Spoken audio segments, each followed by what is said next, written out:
Coming up on today's show, it's Freestyle Friday here at Spike Week. We've got a new Drafters promo for this weekend to tap into. But first, I'm going to walk through my current quarterback exposure, do a little bag check, if you will, on where my exposures stand across all three sites, Underdog, Drafters, and DraftKings. Spoiler alert, Lamar Jackson actually at the top of the list. Then we're going to do some drafts with some special freestyle prompts over on Drafters, give away a free ticket, everything. We got everything going here on Friday. Let's do it.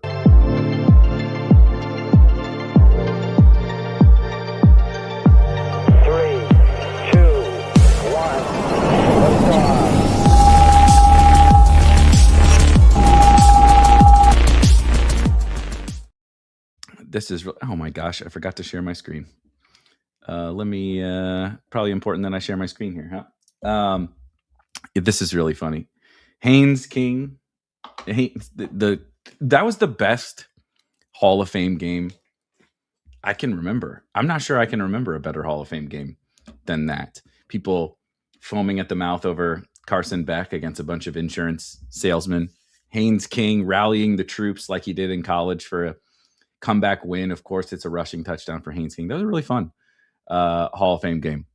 We're going to get into my quarterback exposure. We're going to get into some drafts here in just a second. But I did want to note for everybody, launched this morning, our good friends over at Drafters, where we'll be drafting today, are having a bonus weekend, meaning in their main event tournament, the $15 main event Best Ball Championship on Drafters, in both fast drafts, or you can enter slow drafts.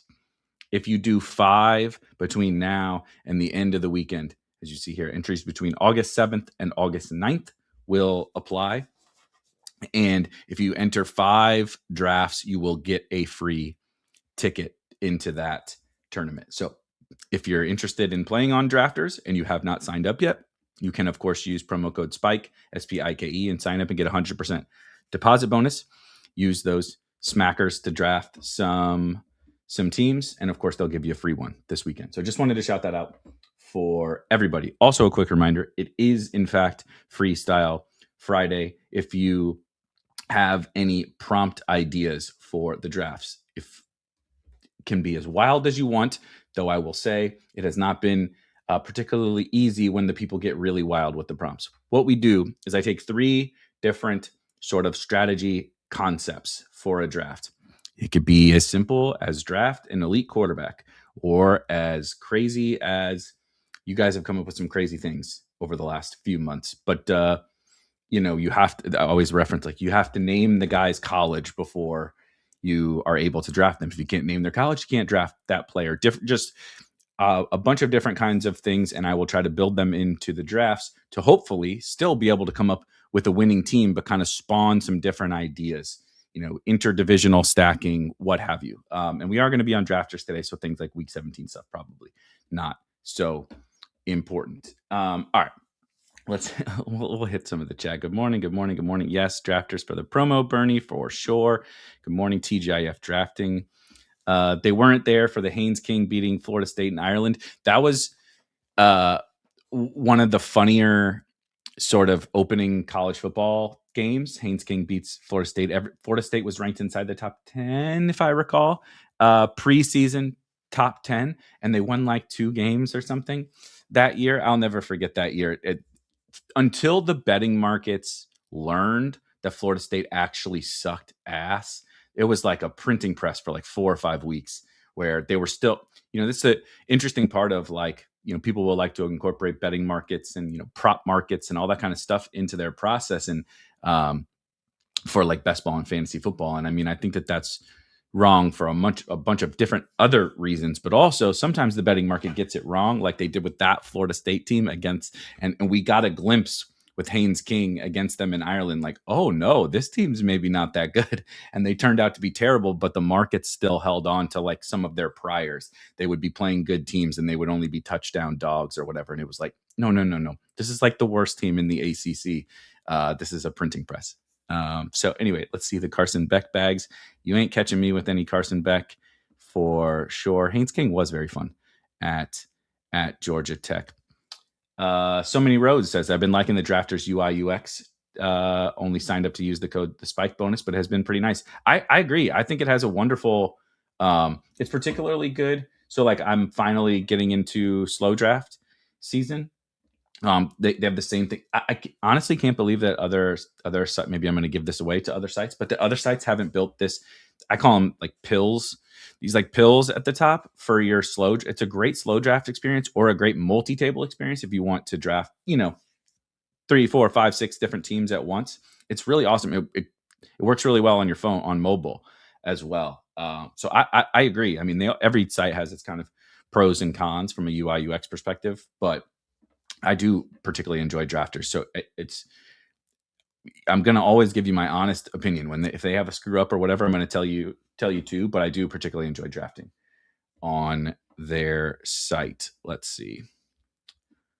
Ooh, oh man, that's tricky. Players must have played in the college football playoffs to be on the team. I'm interested in that one. I'm very, very interested in that one. Yeah, Haynes King getting robbed at Georgia in an 8 overtime game. That was go look. I don't want to turn this into the Haynes King show, but go look at some of the Haynes King college like game logs and stats and stuff he put up. He is. I said last night in the Spike Week Discord, which of course you can join in the description. It is of course the paywalled channels are all a part of Spike the premium subscription for Spike Week.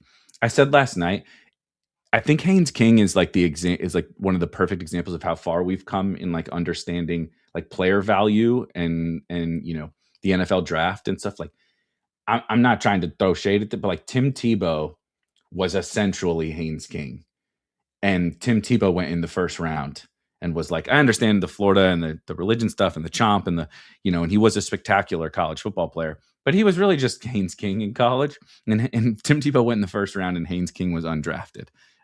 Pretty funny. So let's see. Barbarian says, was in an underdog draft with you last night. You had the 101, and I was explaining to my buddy your 0 RB challenge when you took Jamar Chase. Any Eric All or Colby Young feels like Gesicki and Yoshibas aren't ironclad. Yeah. That's funny that I remember every time I get the 101, I always do think like, man, these people are just probably like, what a sucker. Because I take in Best Ball Mania specifically, I take Jamar Chase 101, right? Because of the 0 running back challenge, like you talked about. No Colby Young for me. That's a bridge a bit too far. I just don't feel the need to kind of take that big of a swing. But I do draft Eric All. I have it. Oh, I don't have it filtered here. So let's look. So across all my teams thus far, 3% Eric All. So yeah, to answer your question, I will draft a little bit of Eric All. Just going to continue to monitor that drumbeat, basically. But so far, so good on Eric All for sure.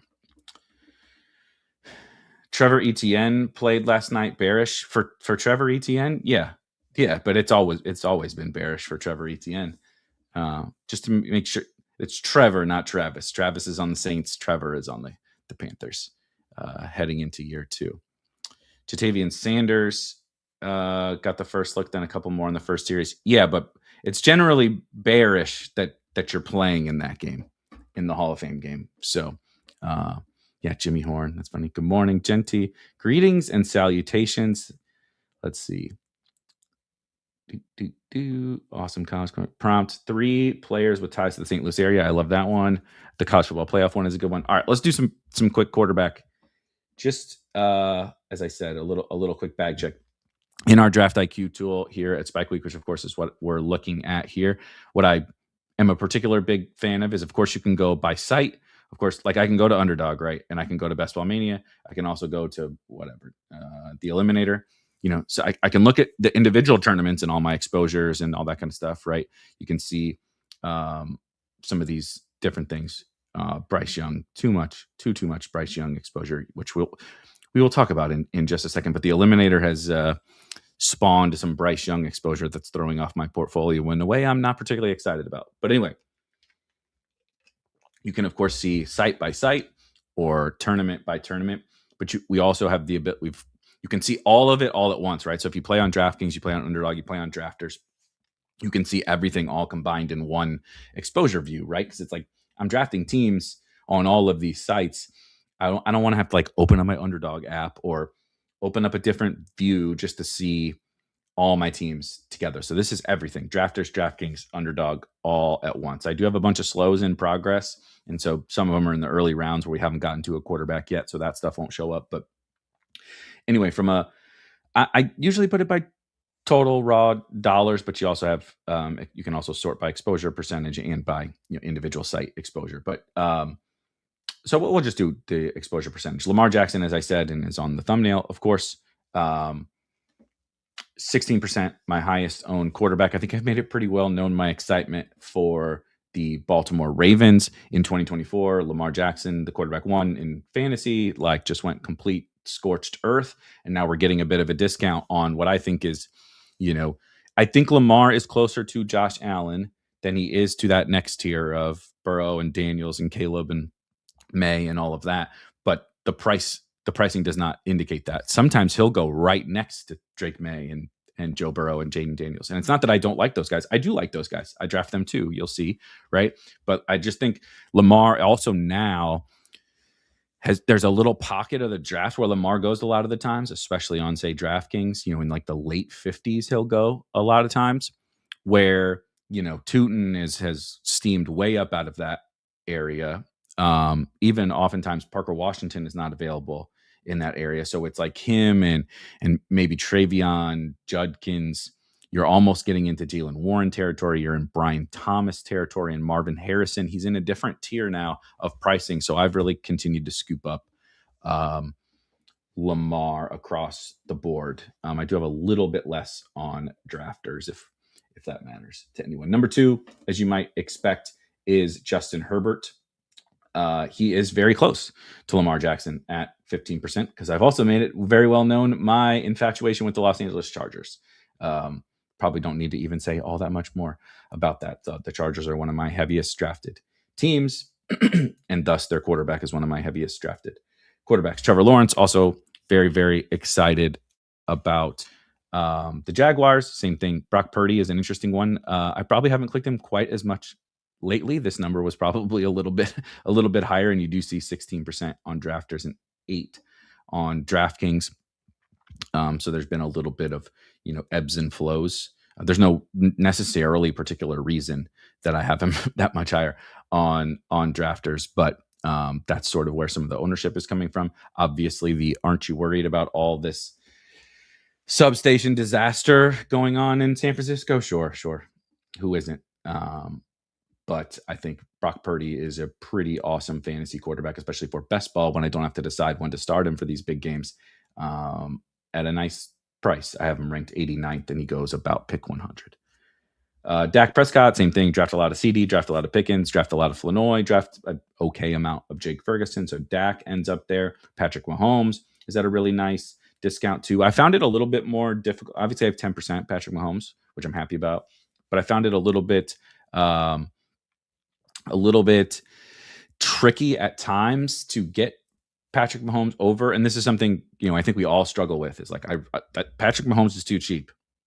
But if I don't have Rashee Rice, like, I'm not like that excited to stack him with Ken Walker. And then he goes ahead of Xavier Worthy. He goes ahead of Travis Kelce. And like, do I really want to do Tyquan Thornton stacks with him? Like, I guess now you have Cyrus Allen or whatever. It's one of those weird quirks of stacking stuff that I want to make sure I get my quarterbacks. Like, if I have to take a naked Patrick Mahomes, I would rather have naked Patrick Mahomes teams and get my target exposure on him than skip him because I didn't have the stack or I didn't love the stack, is how I'm thinking about quarterback. So in general, the quarterback exposure that I have here is most of my favorite quarterbacks. I'm currently, Jackson Dart I think Jackson Dart's going to kind of continue to fall a little bit. So I've been hovering around the 8-9% range. I'm probably going to move that up. I understand. Again, aren't you worried? They don't look very good in camp. Dart is a little bit of a questionable passing prospect, with the rushing and having Malik Neighbors now, a theoretically healthy Malik Neighbors and Cam Scatterbu and Isaiah Likely. I understand every single giant concern with Matt Nagy and whatever, but the Jackson Dart price plummet is going to be one that I'm going to take advantage of. As I mentioned here, Bryce Young has been sort of my backstop. I have up until this point preferred Bryce, like, again, as a backstop on drafters, as a backstop in the eliminator on Underdog. So I take a good clip of T-Mac. I like Jalen Coker. I take Chuba and Jonathan Brooks. And so he has ended up being a backstop. But this specific number, if I have one takeaway, like something I'm going to change, it is that I think that this is going to be a lower number. And I actually think he was a fine click. Obviously, I did. I was using him as a nice little backstop at his cheap price. He'll fall too. But the offensive line stuff going on for Carolina has me a little bit worried about Bryce Young. Someone that small behind a backup offensive line does not feel great. Why would Dart's ADP go down there? So there's a ton of you would think that the neighbors stuff would pull Dart up, and I do think there's a little bit of resistance going both ways. But there's a ton of negative news about how things are going in camp for the New York Giants. And those are the types of things similar to the Malik Neighbors health that it's like, are you worried about that? Absolutely. I'm worried about them. I'm worried about Matt Nagy. I'm worried about Harbaugh. I'm worried about the Giants ecosystem. But I think people have been down on the Giants ecosystem all summer, and they were down on Malik Neighbors and they were down on Cam Scadaboo. And now those things are starting to stabilize, but we're getting like, man, the Giants offense is off to a really rocky start in training camp. And there's kind of this continual every day, like the offense doesn't look that great. They don't look smooth or comfortable. The operation isn't going particularly well, which is to be expected with a new offense and a kind of a bunch of moving parts. But I do think the Giants' skepticism will get to Dart a little bit. Let's see. What's up with the bots always asking about DFS stuff? It's something that I don't understand. Let's see. Goff is just a rock solid pick. I think Lion stacks. I've been actively getting my Fernando Mendoza exposure up. This is something that's going to be like, okay, let's do less Bryce and let's do a little bit more Mendoza. I just think, obviously, I don't know when he's going to get in as the starter. But if you look, let's actually look at it right now. So just since we're talking about quarterbacks, let's look at this Raiders schedule. So I don't remember if I've done this before, so I apologize if I have. Obviously, you get the Dolphins in week 1. That should be a win, right? We should get a win for Kirk Cousins and Clint Kubiak and stuff at home against Miami. But things get rough after that. And you go to the Chargers, go on the road at the Chargers, then fly back, southeast to New Orleans, which is, they're probably not going to be favored in that game, the Raiders. Let's call it a coin flip just for fun. Then you play the Chiefs. Then you play the Patriots. Then you play the Bills. And then you play the Rams. So those are your first 7 games. If they're 2-5 in the first 7 games, that's probably a success. 3-4 would be a huge success in those first 7 games. And then you get to Jets, like the San Francisco's like a good organization and everything, but I don't think you fear for, say, a Fernando Mendoza. I don't think you fear starting him against San Francisco. Obviously, Seattle, Denver is rough, but it does open up a little bit more. Jets, San Francisco, there's Cleveland in here, Tennessee, right, Arizona. The second half is much easier than the first half of the schedule for the Chargers. And so I've been trying to, build teams that can withstand the first 4, 5, 6, 7, however many missed games for Mendoza. And I think if you get the number 1 overall pick on an offense we're all excited about, Brock Bowers and Ashton Genty for the second half of the season at these prices, I think we could look back and feel very foolish that the number 1 overall pick in an offense with a running back going in the first round and a tight end going in the second round went this cheaply, all because we were worried about Kirk Cousins. So something to consider, something I'm thinking about right now. And then nothing super special here. These are all guys that I'm, close to market. I'm pretty flat at the quarterback position. And I think that's a little bit different than I've been in a lot of years. Obviously, Lamar is my highest, but just at 16, I'm just double the field. You look down the list, you can see where that comes from. Just a little under on Drake May. I think Tebow in the chat mentioned, Cam Ward. I have 5% Cam Ward. I like Cam Ward just fine. I'm mostly drafting 2 quarterback teams, and all of these guys at the top are more of a priority. And so I'm, mixing and matching through all, 6% Jaden Daniels. I would like to be higher than that. Now that I'm feeling a little bit better about Kyler starting, maybe that 6% goes up, but I'm not really sure. I can just take the Vikings and not deal with the Kyler risk, right? Caleb's fine. I'm really excited about the Bears. I'm excited about Caleb this year, but the price is not super great. There's just a lot of guys that I think this year in particular, there's a ton of different draftable quarterbacks. Somebody mentioned, 4% Malik Willis exposure blanket. Same thing with Tyler Shuck. I think that they have upside at their prices, but I'm not particularly would I rather have a Justin Herbert, Brock Purdy team than those guys? Sure. So I'm definitely mixing up my quarterbacks more than say running backs and wide receivers and tight ends and everything. And I feel pretty good about that. That's one spot I feel pretty cozy about. I'm going to have, I talk a lot about, I believe in taking stands in best ball, like individual player stands or whatever, but then diversifying around them. And my stands are not like individual, like I'm taking sort of quasi stands on a couple individual offenses, but it's specifically because I like a few of those pieces, right? Flournoy and Ray Davis and Trey Harris and Keaton Mitchell. So the Chargers are a pretty big stand. The super cheap Ravens wide receivers and Zay Flowers and Malik Neighbors. Those are like some of my big stands. And so I will take a ton of those individual guys, but then I want to diversify around them.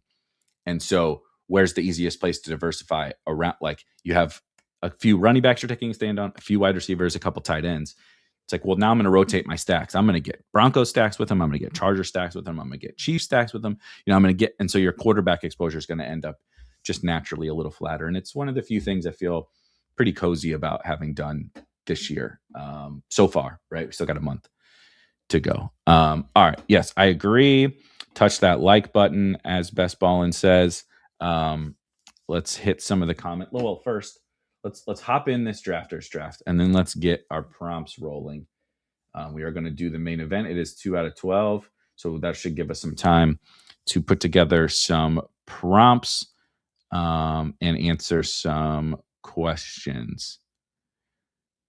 Let's do the prompts first.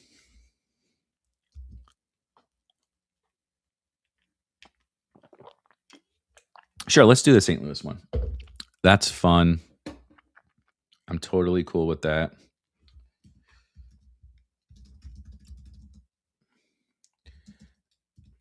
Three STL players. Numero uno.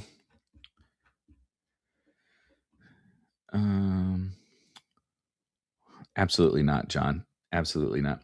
Odd jersey numbers. I dig it. Okay. God, I'm really bad at these though. Let's do it though. I'm so freaking bad at the jersey numbers, but let's try that one again.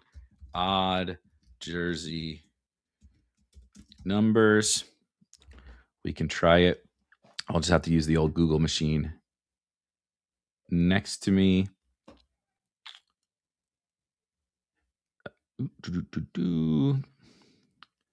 We'll save the college football playoff one because I don't want to do St. Louis players plus odd jerseys plus college football playoff.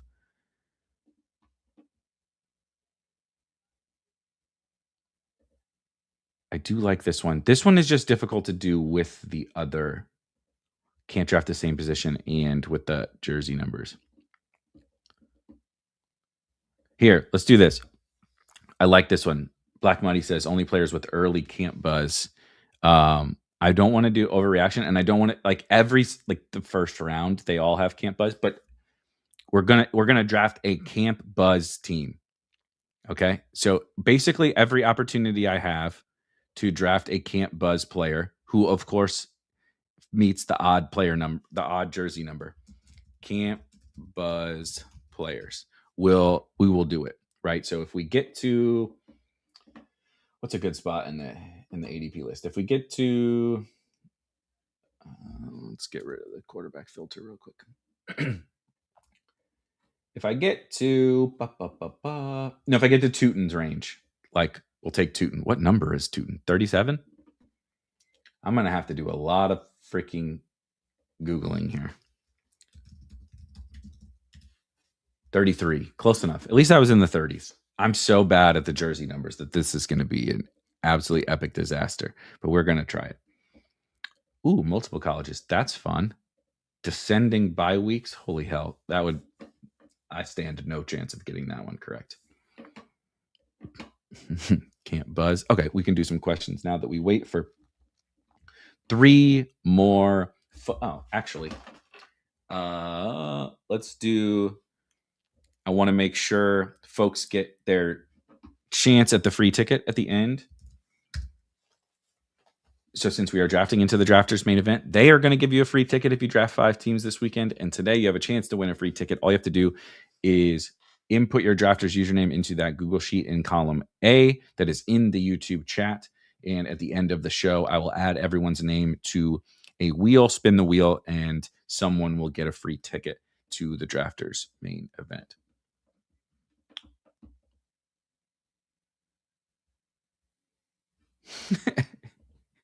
Historical Missouri Supreme Court case law regarding the Parker Washington Company paving contractor and the city of St. Louis.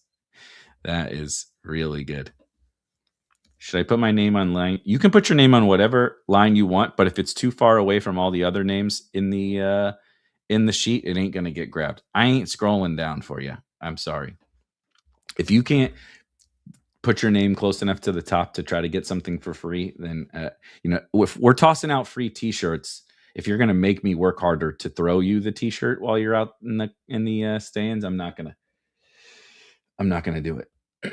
All right, 101 is what didn't Jahmyr Gibbs is number 1 now, right? Is that right? Or 0? Is 0 what is he's 0? Is 0 an even or an odd number? And I don't know what number Bijan is either. 7. So do I have to take Bijan? Is 0 and 0 not an odd number? You can tell my math skills have completely failed me at my age. Thoughts on Garrett Wilson? Geno connection seems very solid. I pull him up to the 2-3 a lot. I'm not a big Garrett Wilson guy. Oh yeah, thank you. Shout out P3. I'm not a big Garrett Wilson guy. Something like I get the premise. He's not a 0% player for me. Yeah, 0 is neither, right? A wild card. What's my exposure? I think I have a bunch more. We can do Bijan. I have more Gibbs than Bijan anyway, so it's fine. Yeah, right. 0 doesn't win on the roulette wheels. I don't think it counts. I don't think it counts here. So the deal, Bijan it is. Bijan not from St. Louis. I guess he counts for Camp Buzz. He just signed his extension. So did Jahmyr Gibbs. Does becoming the highest paid running back of all time only for someone else to then one up you the next day? Does that count for Camp Buzz, or is that like the opposite of Camp Buzz? Let's see. After last night, are you interested in a little Carson Beck in the 20th on Teams with Pride? Maybe Beck takes over earlier than later, especially if the team is bad. No, I'm not. I just don't feel the need to get that fancy. I get it. I'm not like hating on it or anything like that, but I just don't. I just really don't feel the need to like. Carson Beck is not a good quarterback prospect. He's 24 years old. He doesn't run at all. He's on a bad team, and I'm hoping maybe he gets in there like a little bit earlier, and even then I'm not getting like a difference-making fantasy asset. I just don't feel the need to do that. Like in Superflex or something, sure. But it was the Hall of Fame game. Like that's the lowest quality. Like the Hall of Fame game is lower quality than normal preseason games even. So he's playing against guys who are straight up never going to play in the NFL.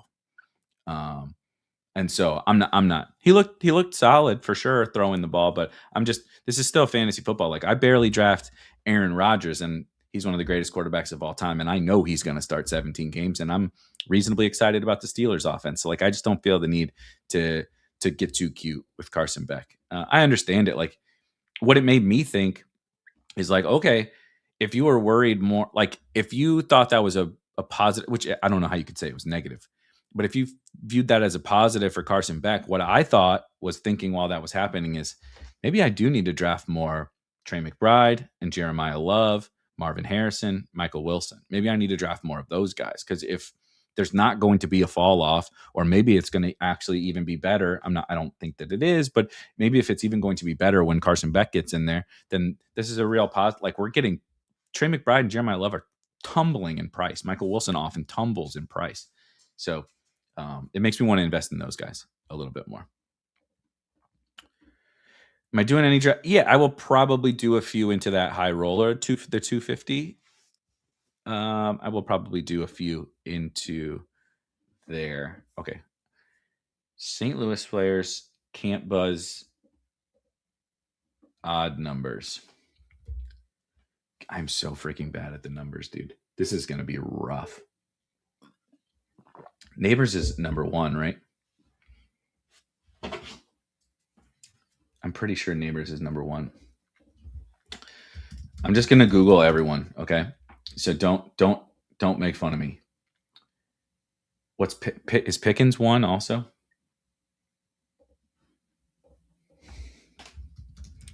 Zay is 4. 3. Jesus. You'd think I would know some of these. We'll do Pickens. That works. DraftKings is a pain in the ass with slow drafts on the app. No way to see which ones need attention. Have to go through them all to find them. Agreed. It's a terrible setup. Here's what I will say. How I handle my slow drafts. This doesn't mean that it's right. But I found it to be much, as someone who is currently in about 75 slow drafts on DraftKings, you see slow drafts on Drafters, and I'm in a bunch of slow drafts on Underdog also.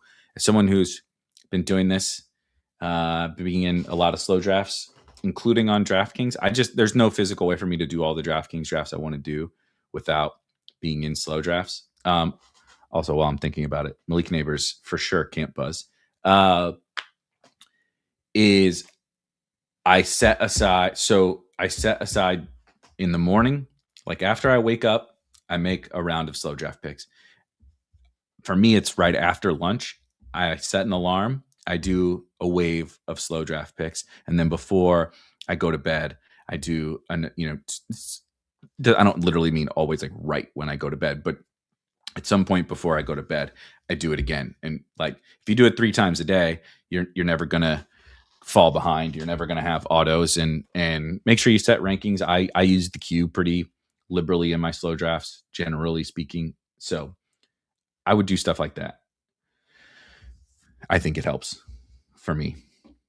I turn the notifications off on the app, so I'm like I never feel like I'm getting bombarded. Like I 100% have some kind of ADHD or something. Like if I get the only notifications I get to my phone are text messages, because if somebody sends me, like if someone sends me a coupon, or someone says, hey, we're running a 15% off sale, like I can't have food apps on my phone. I can't have like shopping apps on my phone. I can't have like any of that stuff. Like, so like if I'm in a bunch of slows and I keep getting, you're on the clock at pick 71, you're on the clock at this, I won't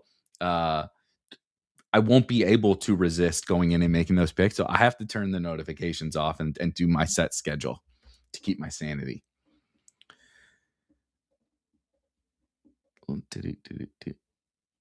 Right. Which ones are on the clock? But they're not in chronological order. I've gotten Papa Murphy's 5 of the last 6 weekends because of this. See, I would do that. That would absolutely happen to me. TGH says Drafters promo this weekend for anybody that missed the very beginning of the show. We're in a Drafters main event. We are going to give away a ticket to the Drafters main event at the end of today's show. But also, if you draft 5 teams, slow drafts do count on Drafters from between today and Sunday, you'll get 1 for free. So draft 5 and get 1 free. Spend $75, get 15 free. Pretty sweet. Oh God, John says can't draft any player with a Madden rating greater than 85. Oh my God, I don't know. I haven't played Madden in a few years, so I'm a bad person to ask that. But we could pull up Madden ratings one of these. Save that for next. I'll get the Madden ratings ready for next weekend and study them. Maybe I'll even buy it or something. And we can do the Madden rating one next week. That's pretty fun. Oh God, finish one position at a time. I think we did this one before. I actually like this one. What you really want to do is like hyper fragile running back, right? So like take either 3 or 4 running backs, then do quarterback, then do wide receiver, then do tight end. And I actually think that's one that sounds like, a lot of these sound like foolish, right? Like odd jersey numbers, whatever, sound foolish. But I think that one actually, like, I think you can build good teams that way, shockingly. Shout out to Disbanded Brotherhood. If May fell to you 10 spots, Caleb was right there also. You have no QB, but you have Loveland and Swift. Who do you take? Caleb. I would take Caleb.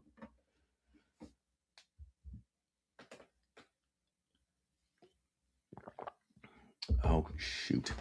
This is where Swift is also number 4, right? What number ETN and okay, Scadaboo goes. What number is Travis Etienne on the freaking? Is he still number 1 on the Saints?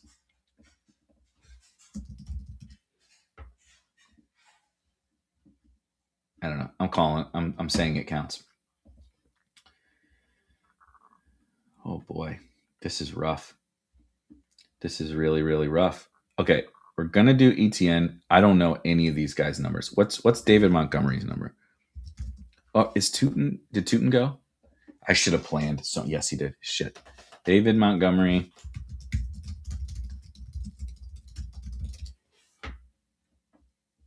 Fuck. We're gonna put DJ Moore in the queue.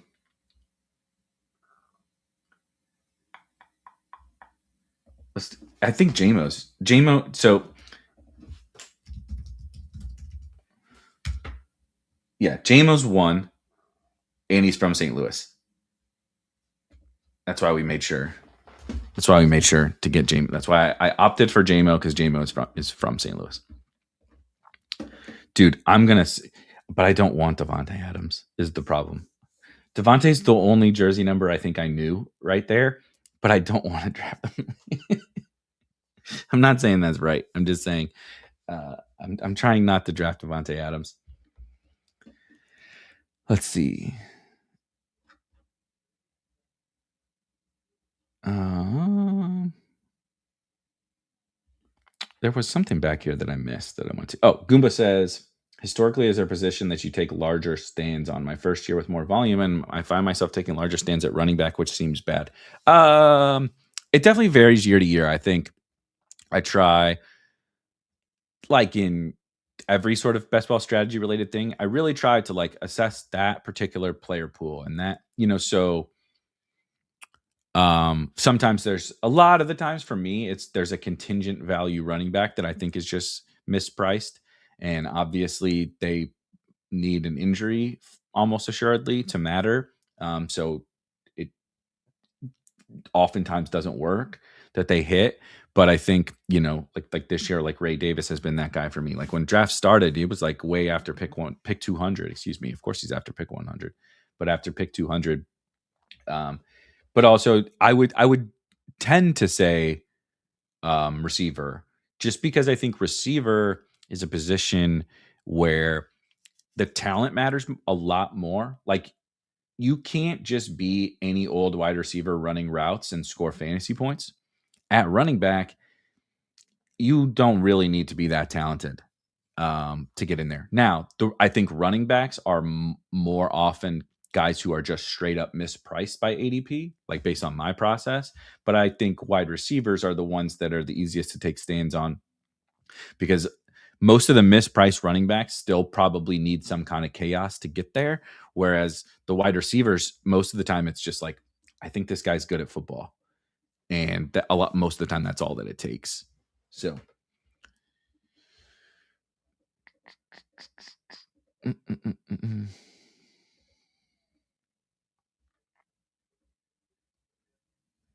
I noticed getting some big ADP drops on DraftKings during the Hall of Fame game. Jeremiah Love, Devontae Adams, Jameson Williams, Jalen Hurts, Travis Kelce, and Tony Pollard. Yeah, Devontae will definitely fall sometimes. J-Mo would definitely fall sometime. The quarterbacks can always have a bit of a wide range. If the person who's stacking them doesn't want them, if whoever has Devontae Smith doesn't want Jalen Hurts, he might fall. And Jeremiah Love has just been a consistent faller. He's the antithesis of Camp Buzz. They're talking about committees and all that kind of stuff. I don't tend to buy it, but that's okay. What's your Bills? What's my Bill, aka Ja'Cory Krosky merit ranking? He's about to go up in my rankings. Excuse me, but I have him. Why is it doing Ja'Cory? What am I missing here? So I have him pretty close to ADP, but I am, speaking of Camp Buzz, probably going to move Ja'Cory Krosky merit up a little bit. Closer to pick 100. I'm with you. Are you changing your onesie structures for this tournament compared to a playoff format? I am a 2 quarterback, 3 max 3 tight end guy generally. Yeah. If something goes off the rails and my last 4 picks are tight ends, sure. But I also think we've reached the point of camp where most of the guys who I want to get late, that are Jacoby Lanes and Pat Bryant's and those guys that end up emerging. Fuck, I got to start doing better research on ahead of time on jersey numbers. Josh Downs works. I know that. And Jaden Reed is 13, right? Downs is 1 and Reed is 13. Is that right? Let's do that. Downs, I would classify both of them as minor buzz, not major buzz. Did I get those names right? Or did I get those numbers right? Jaden Reed is 13. 11. Not even fucking, can't even get that right. At least it was a odd number. And Downs is 1. Okay, we got one finally. Thank you, Jason. But I am almost entirely 2 quarterback, but there will be sometimes, I think just the other day, maybe Wednesday or something like that, I did a Caleb Mendoza Brissett team, I think. And I think in the same day I did Purdy Mendoza Cousins or whatever on Drafters. So there's generally Mendoza type teams will be different. And I do want some Mendoza here on Drafters in this tournament. But most of I would a heavy percentage are 2 quarterback teams for sure. And then I also don't really want to have more than 3 tight ends. I just think over the course of 17 weeks, in order to score enough points at 2 running back positions, 3 wide receiver positions, and I would prefer running backs and wide receivers to hit my flex over tight ends. It's not that tight ends can't. It's not that I'm if I draft 3 of them, I'm admitting, right, that's 1 more than I can start in a given week. I'm admitting that I can use them in the flex. But if I draft 4 tight ends, I'm guaranteeing myself 2 guys that won't hit my lineup every week. Let's say I draft 3 quarterbacks and 4 tight ends. That's 4 guys out of 20 that are already not going to hit my lineup. Now you get an injury and you draft a couple duds, and the next thing you're trying to put up huge games every week for 17 weeks. I think depth of flex options, which tight ends are, but generally speaking, they're also lower scoring. I think depth of flex options in terms of winning tournaments, they're lower scoring, right? There's a big difference between he hit my lineup and it didn't kill me, and he hit my lineup and I beat 110,000 teams, and so I think that one of my things where I sort of have deviated a little bit from how a lot of the market is playing it is they're a bit heavier on onesies quantity wise, roster spot wise, and I'm a bit heavier on running backs and wide receivers. So I don't think anybody's wrong. I just think a slightly different approach. Oh, you can? Shows you how. So that's beautiful. Thank you. That's hilarious. So shows you how much I click player names.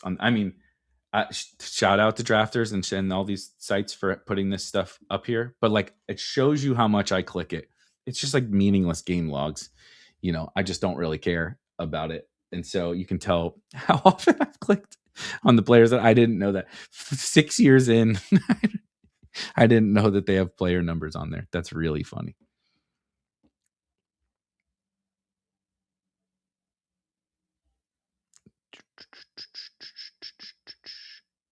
Let's see. Might have asked you this, but do you keep Tony Pollard or George Kittle in redraft? I think probably just Kittle. I'm not too excited about Tony Pollard. You don't look at their last 5 games? Yeah, exactly. Opinion on the Chiefs' backfield. Walker is going to get a decent share of the action, but how viable are Smith and or DeMercado? Seems to be an enigma over there. Yeah, and then the Emmett is there as well. As of right now, I'm just avoiding the backups. I wish if I had a strong take about what happens if Ken Walker goes down amongst all of those guys, I would be drafting the shit out of it. I don't, and I don't know how anyone can. I don't think that the Chiefs ultimately know yet. The first guy to come in and get carries other than Ken Walker with the starters has been Brashard Smith, as you said, the guy who has played this sort of old school boomer passing down role, right? It's 3rd and 8, who's out there to protect the quarterback. Okay, now I'm gonna get really excited clicking a bunch of names here. Purdy's 13. Yeah, I did know that one. What's Alec Pierce? Oh, damn. I can't stack the. Damn, Dart is number 6. Mahomes would work.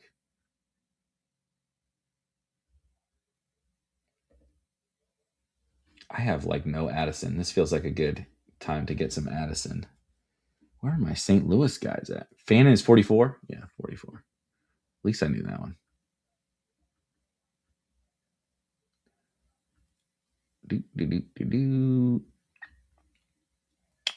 Let's do camp. Is there any camp hype guys here? Not really.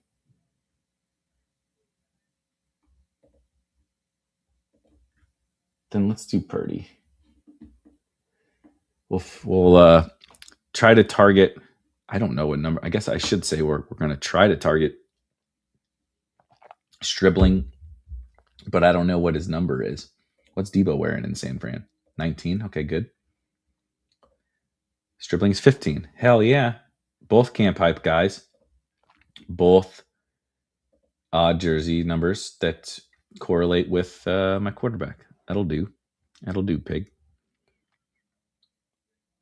So we got Bijan, Malik Neighbors, George Pickens, Travis Etienne. I will never say Achan. Travis Etienne, Jameson Williams, Josh Downs, Jaden Reed, Jordan Addison, and Brock Purdy. My early Emmett shares look real slim. Yeah, I took Emmett in a 5.55 on DraftKings with my last pick, and I regret it significantly at this moment in time. Jim says, I feel fine about the Emmett I drafted earlier in the summer, but I've hit the brakes for now. Yeah, I do think that that's fair. Like, Emmett's not dead yet. You would have hoped, as we always get with the rookies, what you're hoping for is to get to camp and them to like be impressing in some form or fashion. Doesn't have to be awesome, but like Jonah Coleman is getting the like, this dude doesn't look like a rookie. You know, he's really turning heads at camp, which is a little bit of exaggeration and bullshit, you know, vibe based buzzwords, but it's still notable and it's still good. Like, it's not oftentimes what I think I would like if I summed up training camp hype, it would be, it's oftentimes really we overrate it, but that doesn't mean it's nothing. It's kind of how I like that. That's how I tend to think about it. It's like the Jonah Coleman stuff is not nothing.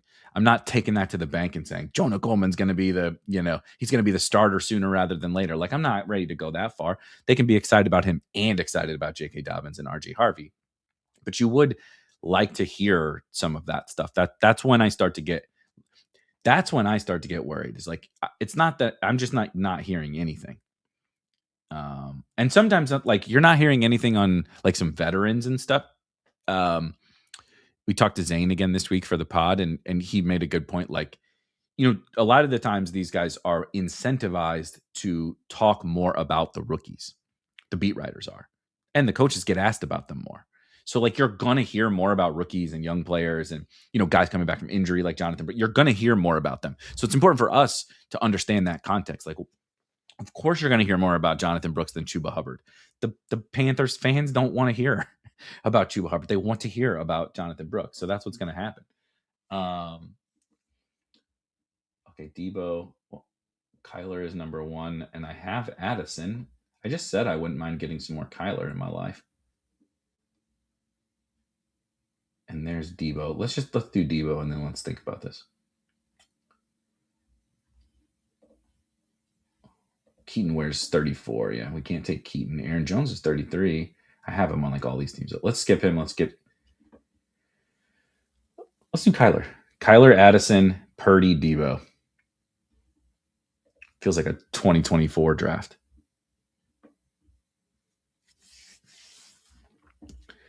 I do only have JMO from the St. Louis area, so I gotta get 2 more St. Louis guys, and they have to wear odd jersey numbers. Jesus Christ!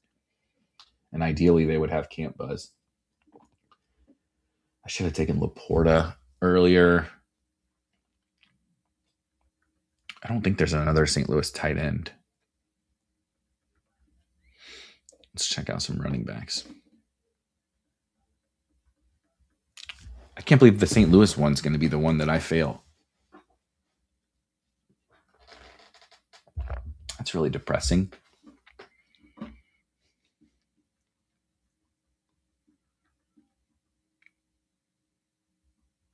Damn. They're all early. See, the thing that people don't understand about us St. Louis guys is we don't go late in drafts. There's no late St. Louis guys. I'm not going to get Stribling here, obviously. Ryan Flanoy went to Southeast Missouri State. That counts. What number is he? 19. Beautiful.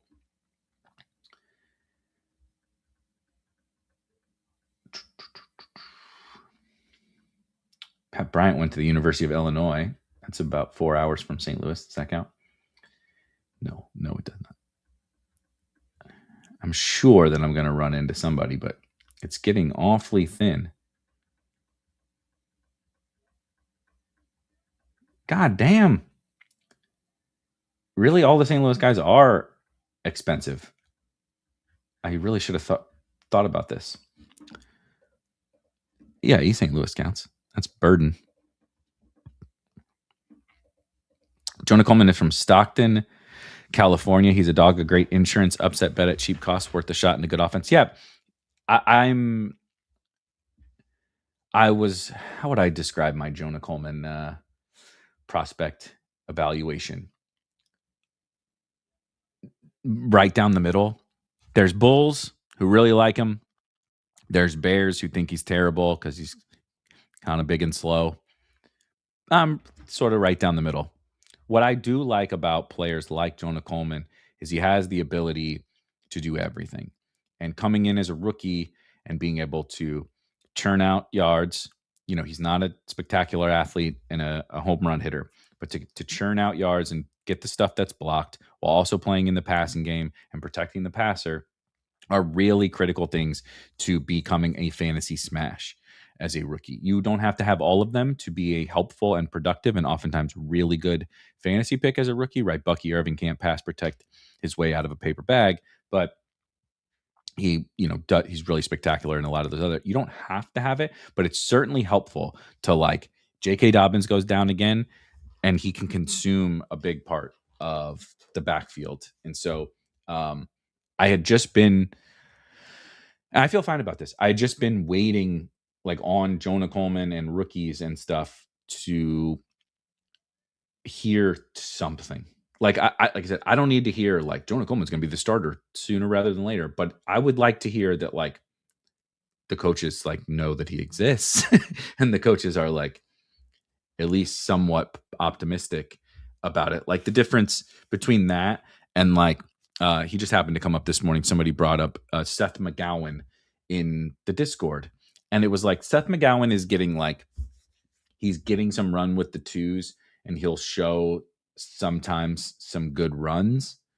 And then you read the coach speak, and it's like, essentially, he's got a lot to learn. He's got a long way to go.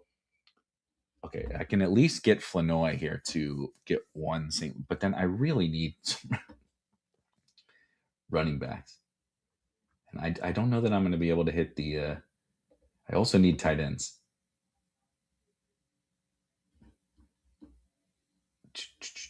Let's do Brenton Strange and Ryan Flanoy.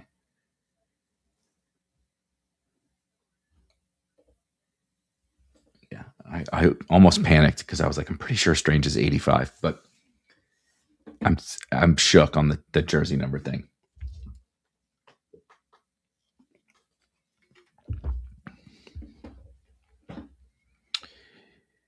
And Solar says camp news, and we overstate the positive more than the negative. We also overstate things that might actually be neutral, and we'll turn them into positives. You know, that was the Seth McGowan thing to me. Like there's a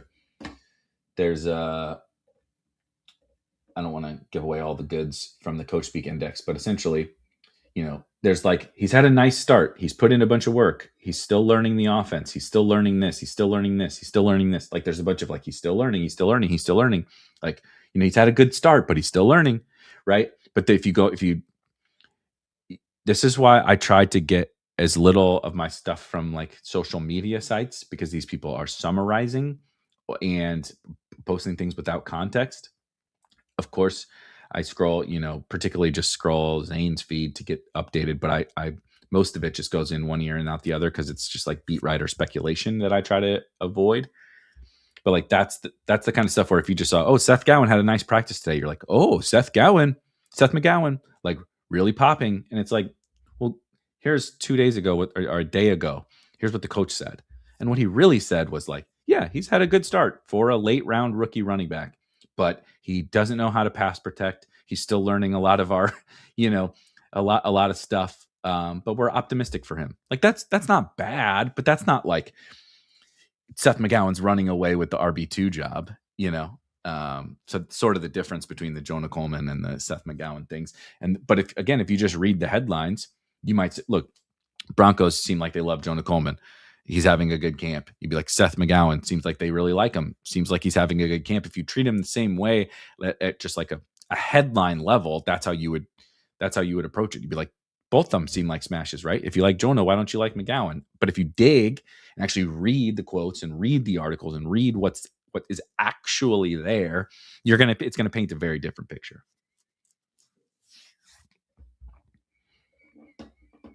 Ah, yes. I knew it. Thank you, Ivan.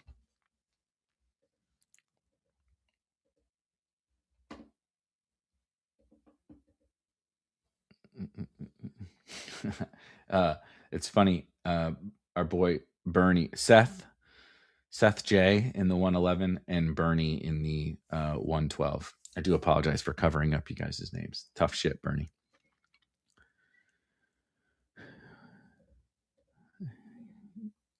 It's good.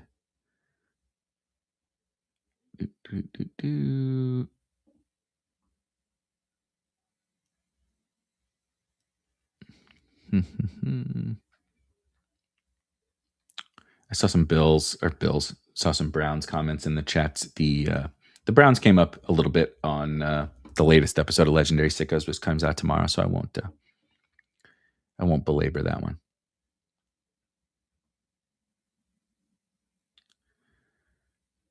10-team, 1-player keeper league. I have the second pick in the draft. To keep a player, you must have drafted him the year prior, in which he'll become your draft pick a round earlier. Okay. James Cook will be my 4th round pick, or Quinshon Judkins me. James Cook for sure. Okay, tight ends. Ooh, Hawk works, and my running backs are going to be so fucking bad on this team. Hawk's 80s. I just want to make sure. Yeah, 87. What's Marshawn Lloyd's number? 32. Fuck. Okay, let's take Hawk. Ferg would work. Nope, 18. Why did I think he was 19? Schultz, 86. Gross. Greg Dulcich, gross.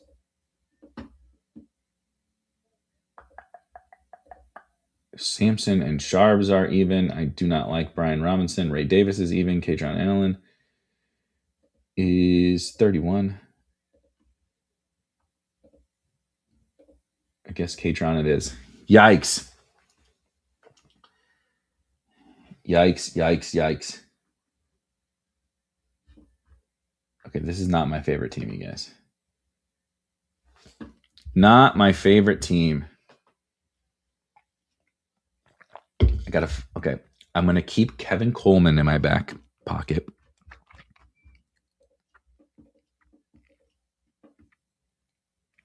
No timetable on Alec Pierce's return. Still top 100 by ADP. What I will say,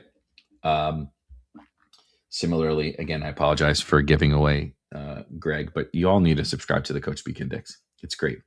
I think the no timetable on Alec Pierce's return is also very misleading. Here's what Shane Steichen said about Alec Pierce. Alec Pierce is feeling good. He's making really good progress. I don't have a timeline on his return, so that's where that headline comes from. There's no timetable for his return. That is technically true. But I do feel, this is the context, right, that we need to read. But I do feel really good about where he's at in his rehab process. He's making really, really good progress. His role is going to, he also said this, which seems notable. His role is going to expand this year on how we use him. Obviously, he's a deep threat for us, but he has evolved as a route runner, his route tree, the intermediate stuff. He's grown. It's been a tremendous growth since my first year with him until now. I take what Shane Steichen said as a positive. But if you just read, there's no timetable for his return, he's fucked. It's over, right? What he actually said was like, yeah, we don't know for sure yet, but it's going really well, right? If they just, the headline could have been, no timetable, but Pierce is doing really well in his rehab. But they leave that part out, right? And it spins a different story. So again, you need to read the full quotes. You need to read the full articles and all that different kind of stuff. No, I was already in the Colts section of Coach Speak Index because I was talking about Seth McGowan. Plus, I read the Alec Pierce stuff this morning. Yeah, I'm actually targeting some Alec Pierce. I agree. I was hoping he would have fallen more. Sometimes you'll get him in rooms where he does fall. I think DraftKings is a great place to target some Alec Pierce. You can also get some more early running backs and get a pick 100 Alec Pierce. But I do agree. When the injury happened, I thought he would fall a lot more than he did, and so I hadn't been drafting him. But I think now he has fallen, and now is a little bit better time to target him.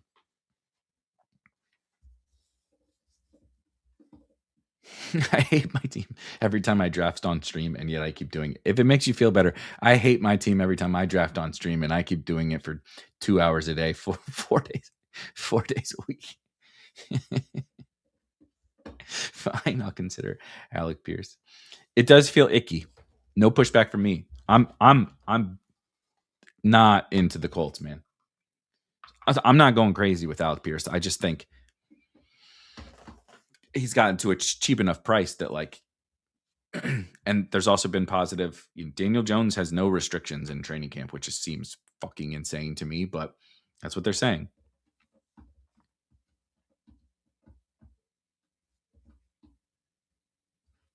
Thoughts on San Francisco backfield behind CMC? Any of them reasonable bets? I'm not drafting them right now because both Jordan James and Kalen Black are hurt. Jordan James, Kalen Black is a little bit sort of murkier. I haven't read the last 2 days about Kalen Black, so you have to forgive me. This could possibly be stale information. But Kalen Black, we don't completely know exactly, what's up with him. Whereas with Jordan James, he has a fractured rib, which is not ideal, of course. But it's a little bit more of like, he broke a rib. It will heal and he will come back and he will be fine. I still think the bet is Jordan James. I feel pretty good about that. When camp and everything started, he was operating as the 2. Sean Tucker's 44, right? Justice Hill's 43. Okay, Justice Hill definitely needs to be on this team because I am hurting at running back. I couldn't fucking begin to tell you what George Holani's number is. Okay, Justice. God blessed running back is bad. What's Vidal? 28. Kill me. Oh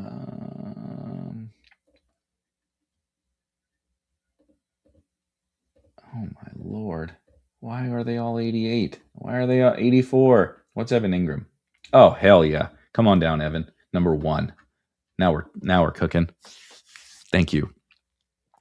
And now we will get 2 more running backs plus a St. Louis feller.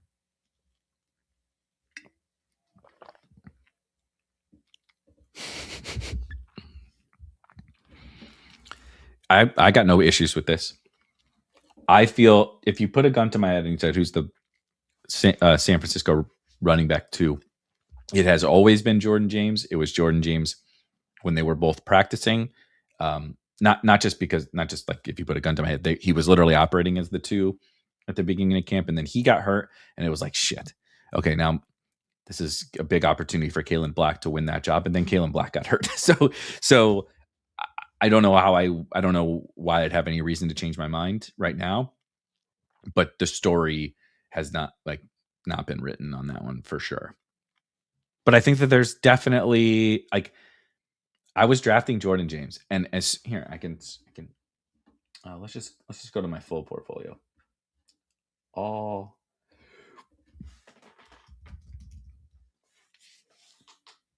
have 14% Jordan James, 16% on Underdog, 13% on DraftKings, 13% on Drafters. I do still have him ranked ahead of his ADP.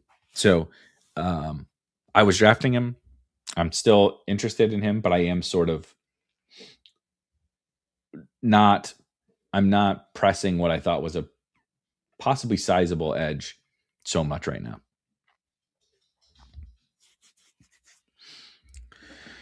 Did the room allow Burden to fall to you? No, of course not. Picking at the 101 ended up being quite a disaster. I mean, it aligns for JMO. And I guess, and so I see, so the 102 took Laporta. So obviously Kyron is not going to fall back. I would have had to take Kyron. I'm not taking Kyron at the 2-3 turn. I would have to take Kyron at the 2-3 turn. Laporta didn't fall back to me. Let's see. Who else am I missing here? Obviously Burden, as you mentioned.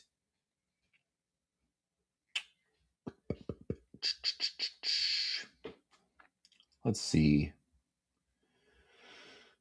I'm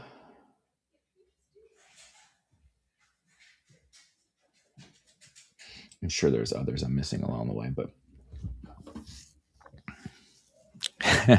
wonder how you know that Burden went 37, Bernie. You don't want to know my Jordan James exposure. No, sir, I do not. I know how you draft.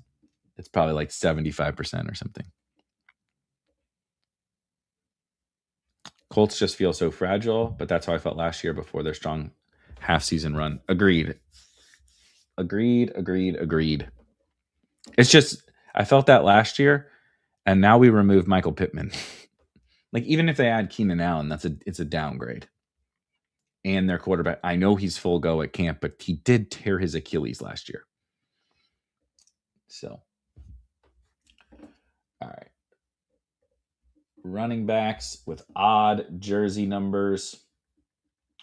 What's LeQuint? What's LeQuint's number? God bless you, LeQuint Allen, for being number 5.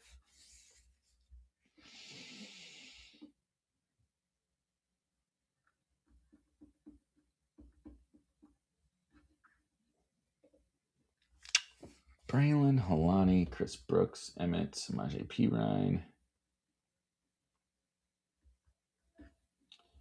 What is Black's number? 26. Shit. I wasn't prepped. I just autoed Braylon Allen on accident. What number is he? It didn't. Why? Where's Braylon? Didn't he change to number 1? Didn't Braylon Allen change to number 1? Why is it not showing up? Bernie told me that it worked. 0. Fuck. We screwed it up. At least it only took me till round 19 this time to screw this one up. I think the Colts line is pretty good. It's okay. Yeah. It's not bad. It's not top of the NFL. It's not bad. Thoughts on DJ Moore? I'm the wrong person to ask, unless I guess you're looking for a negative opinion of DJ Moore. I think DJ Moore is one of those guys that we priced way too high because he is the air quotes wide receiver one on a good offense, and he's not talented enough.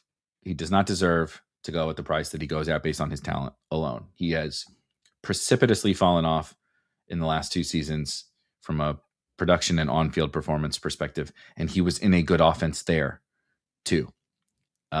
It's not like Luther Burden was stealing all of his targets to start the season. It's not like Loveland was stealing all of his targets to start the season last year, and those guys weren't there 2 years ago when he was quite bad.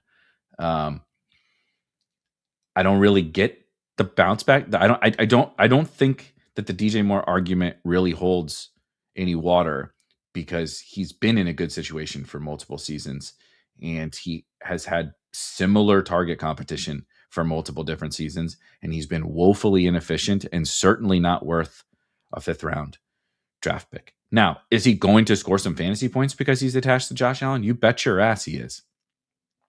Is he going to end up the worst pick on the board, or, like a total flop? No, probably not. But does he provide fantasy production at his cost that is significant enough that you care? I struggle to see how that happens. Like, a guy at his age returning to form that was 4 years ago in his career is just like so unlikely. And as good as Josh Allen is, like, he just played with Ben Johnson in a top tier offense already. Like Dalton Kincaid and Khalil Shakir and these guys are not schmucks. Like, it's not like he's going to the fucking Browns, with that target competition. Like, Khalil Shakir and Dalton Kincaid are completely fine target earners. Like, actually pretty quality target earners. Dalton Kincaid's actually an elite target earner. So, like, I guess I just don't see it. Other than people are just saying, well, they traded for him. It's DJ Moore. He's been good in his career. Now he's with Josh Allen. Like, but that, I think when you like really start to walk through, it's really easy to poke holes in that sort of narrative. So, I mean, you're literally making I'm not trying to be that guy, but like, you're doing the thing that I just outlined, that I, like, when I said, like, here, let me poke holes in this thing, then you just repeated the thing that I poked holes in. You know what I mean? Like, sure, the Bills offense is better than the Bears, but it's not so significant, right? But it has to be. You're paying for it to be better. He has to be better. No one can ever outline how DJ Moore is better. Okay, now we're going to do St. Louis boy. Shout out to Sorry, who mentioned this in the chat. St. Louis and University of Missouri, Kevin Coleman, also number 83. Number 83 in your book, in your programs, number 1 in our hearts, to allow us to complete our 3 St. Louis player prompt. And the only mistake we really made was Braylon Allen, because he's number 0. And frankly, number 0 is like a fake. It's a fake thing anyway. All right. The prompts for this, if you have prompts for, we're going to do one more draft. If you have prompts for that draft, please put them in the chat right now. We'll pick 3 of them out, and we'll hop into another. Actually, let's hop into the draft right now. Let me go to drafters on this tab here. Little tabby. Oh, it just filled. We might have to do a mini. Would anyone be upset with doing a mini instead? Because there's 2 more. Let me back out of this guy. How what just happened? Did it join? Oh no. I don't know what's going on here, guys. I'm not gonna lie to you. I don't know what just happened. At least one player from every, I dig it. At least one player from every position who went to multiple colleges. Anyway, yeah. Last thing on the Bears. Yeah, it's like, yes, the Bills are better, but no, it's not such a substantial, right? So for DJ Moore to be worth his price, he needs to be so substantially better than he has been for the Bears. And so what you're saying is the Bills are so substantially better than the Bears offense that's what will make up. Like, no one ever makes the case like, oh yeah, it's this total bounce back. The last 2 years are total flukes. He's still a star. they always make the case it's the Bills and it's Josh Allen. It's like, yeah, but like I said, that doesn't hold up when you go look at how good the Bears were on offense and you compare it to how good the Bills were on offense. It's fairly close. But DJ Moore can't have it be fairly close. He needed to be going from the Browns to the Bills, right? And people were like, well, he doesn't have that much target competition. It's like, is that true? Khalil Shakir, Dalton Kincaid, and all these ancillary weapons. Are we sure he doesn't have target competition? Okay. Don't all the players go to multiple schools these days? Yeah, but I like it. I dig it. Multiple colleges.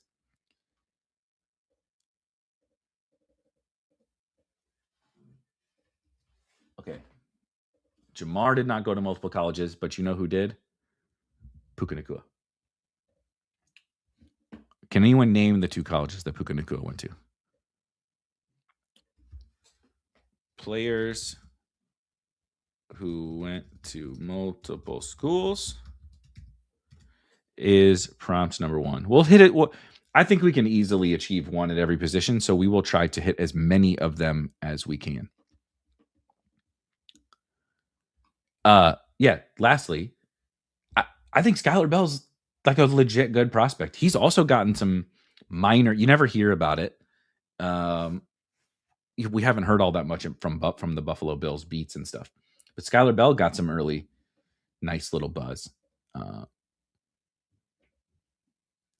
It could be argued that the Browns have rougher target competition with the 2 rookies and Fannin. I'm not ready to call the 2 rookies Fannin for sure, but Fannin also, just comparatively from a target earning perspective relative to Dalton Kincaid. Dalton Kincaid earned the most targets per route of any tight end in the NFL last year. And he has been doing this for multiple different seasons.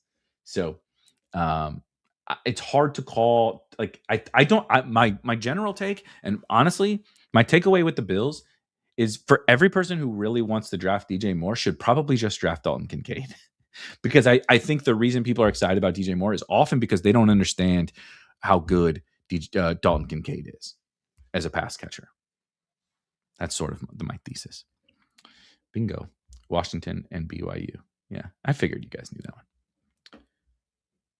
one. Ooh, I like it. Phil, nice work. Players on their first year with new teams. These are good. This is wonderful. Multiple players who went to multiple schools. Players on new teams, rookies, free agents, trades. I dig it, which means we need 1 more. Can we keep this one like 0 running back or something? like those are both really good and really like difficult to blend into. Like if somebody comes in with now you got to only draft guys with even numbers like that. No, absolutely not. Okay, deal. Can't take the same position back-to-back rounds. Let's try it. Let's see if we can make this happen. 1 exemption. Deal. Booked. Okay. Can't take the same position back-to-back rounds. Multiple schools and players on new teams. Okay, new teams is not going to work here. But we didn't say every player has to be on a new team. Multiple schools. We already failed that one. Let's do Nico though, because I legit don't have a Nico and Puka team. What was the last one? Oh my god, can't take the same position. God damn it, man. Okay, 1 exemption, right? That was my 1 exemption. Okay.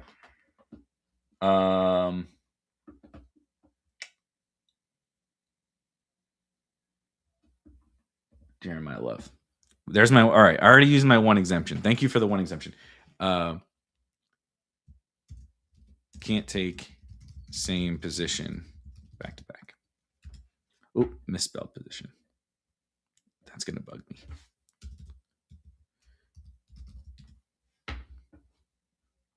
All right. So the 3 prompts. Players who went to multiple schools, like as many. The original prompt was 1 player at each position who went to multiple schools. We'll see if we can't achieve more than that. Can't take the same position in back-to-back rounds with 1 exemption. Wah, wah, wah. I already used the 1 exemption in round 2. Yeah, this is such a typical. And we're going to draft as many players on new teams, rookies, free agents, trades as we can. So maybe this will be a DJ Moore team.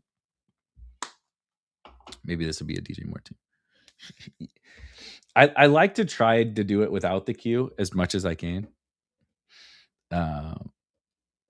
Gotta draft the Derrick Henry of every position. What is the Derrick Henry of every position? Just inevitable. The old guy that we keep writing off with flawed profiles that just keep shoving it down our throats. Yeah, this is crazy, dude. Jeremiah Love went in the middle of the fourth in the draft I did yesterday. Like I understand the concerns with the Arizona offense and with Tyler Algier and this committee. You're gonna have to forgive me if I don't think even the Cardinals are stupid enough to spend a top 5 draft pick on Jeremiah Love before Gibbs and Bijan, giving him the most guaranteed money of any running back in the history of the sport. And they're going to be like, yeah, man, you look good for about 9 touches a game. Like, you're just going to have to forgive me if I don't buy that. That does not pass the smell test to me. And assumption of rational coaching has made a fool of us all and will again this year. And maybe this is one of those. But like, this guy's a dynamic receiver, which is good for these like PPR formats and everything. This guy is an explosive player, so he can have efficiency even if he's not getting 90% of the work.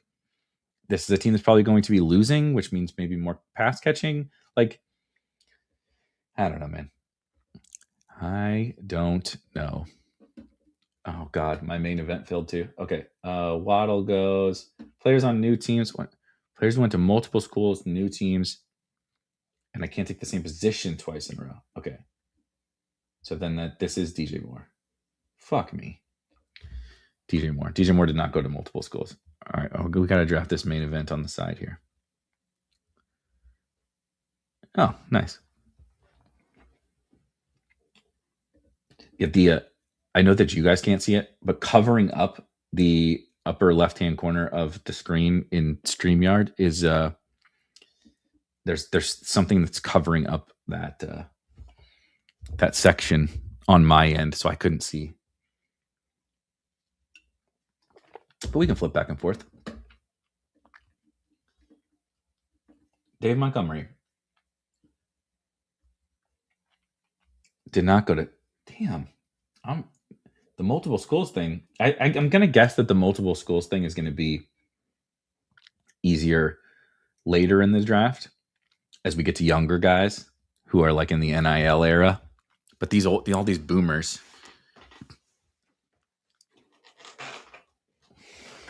Players went to multiple schools, can't take the same position back to back, and players on new teams. Okay, so Dave Montgomery checks the last 2. So Puka, Nico, Jeremiah Love, DJ Moore, David Montgomery. Yeah, J-Mo went to multiple schools, but I couldn't take a wide receiver.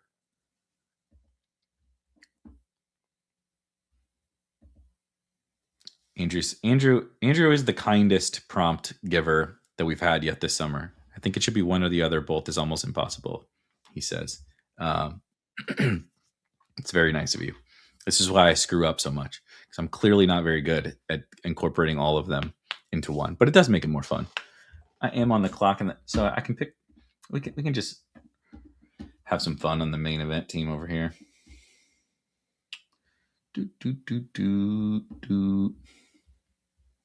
Let's do something fun.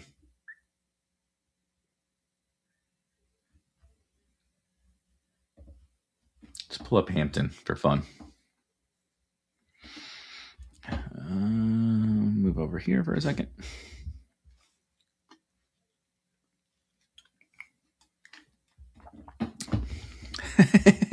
That's funny. There's your prompt. Do 2 drafts at once.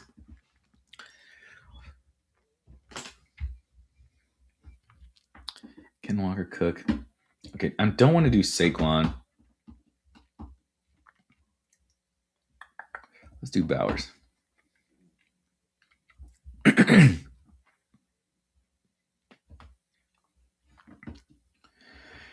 All right, now move my. You guys are going to get dizzy with my head moving back and forth from sides of the screen because I'm in the 103 in one draft and I'm in the 109, 110 in the other draft.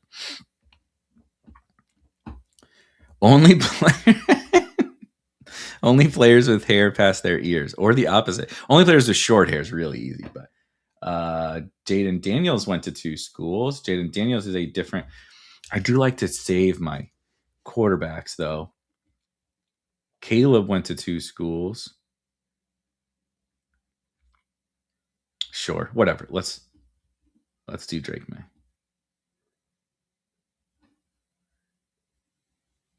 Did I just say Drake May? Jesus. Let's do Jaden Daniels. All right. Not on a new team, but went to multiple schools, not the same position back to back. It is tougher to get the new team's stuff early. Like there's nobody. I mean, I'm sorry. I'm not taking Kenny Gainwell at fucking pick 75. I can't take a quarterback. Laporta did not go to multiple schools. Jaden Reed did not go to multiple schools. Josh Downs did not go to multiple schools. Neither did Tucker Kraft. But I am going to take Jaden Reed.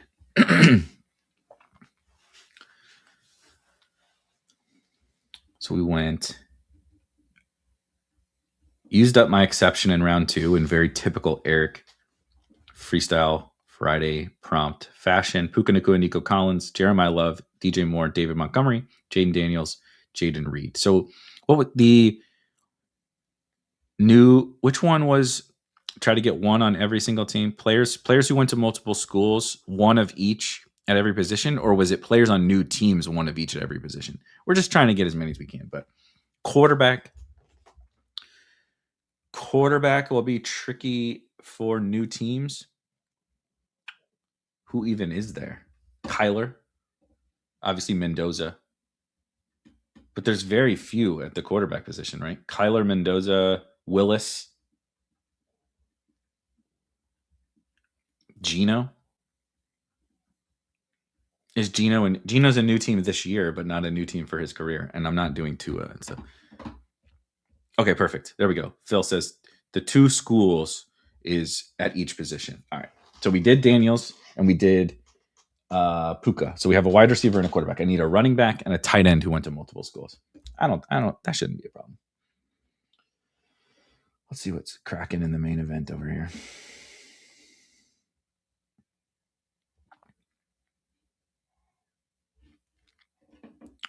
Yeah, Warren definitely went to multiple schools.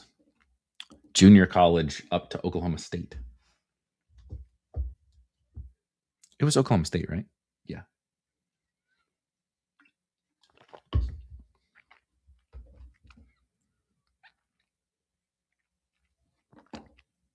Sharps. Yeah. Trey Benson. Please, Ivan, do not make me draft Trey Benson. I do need to remember, like I'm over here in the main event. God damn. Pick up the pace, you guys, here in this main event. Hampton.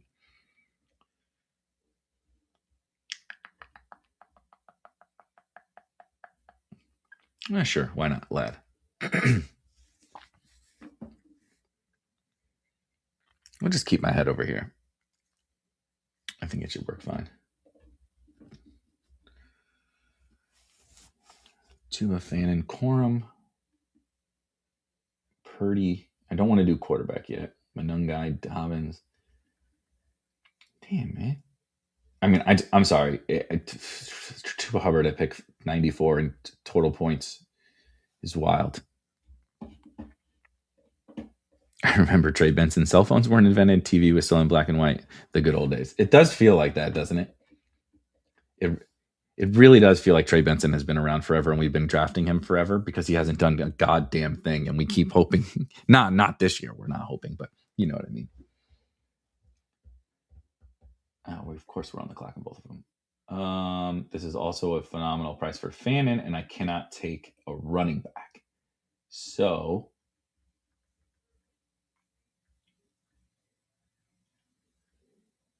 Matthew Golden went to multiple schools. Let's do Golden. Golden went to Houston and Texas. Wow, Brees and Josh Allen.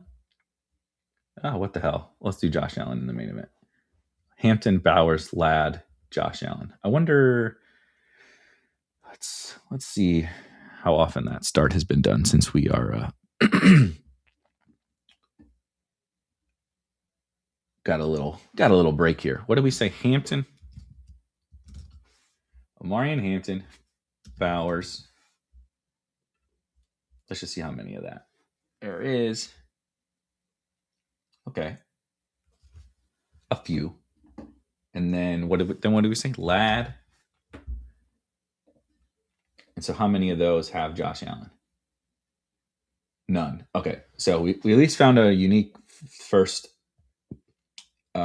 There are 5 teams with Ladd, Hampton, and Bowers. None of them have Josh Allen. I could have done Waddle, Loveland, Terry, Burden. I could have done any of these guys to get something a little different there. Setting up a nice DJM stack in the main event. Maybe we will. Maybe double. This is how it goes when you stream drafts and stuff. You spend your time shitting on a guy, and then something happens in the draft where you're like, "Oh shit! Now I'm supposed to draft DJ Moore." Eric All is a good one. It's so sad. I mentioned that I didn't have a cell phone till I was 20 to my kid and her friend the other day. They looked at me like I said I rode a horse and buggy to school. Yeah, that is so true, man. I got a cell phone at 16, and it was legitimately, you could play Snake, right? I assume most people on this watching this stream remember those days. You could play Snake, and I had to get on the internet to send text messages, and you had to pay for ringtones. Let's see. Okay.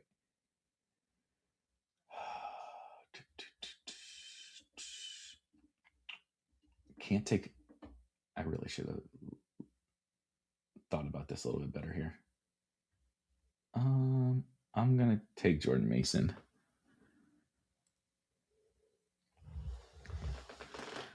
Not a new team, not multiple schools, but we did not take the same position. And you had only had unlimited minutes. Yeah, kids don't understand minutes, which is pretty crazy. Okay, I can't do Rashad White.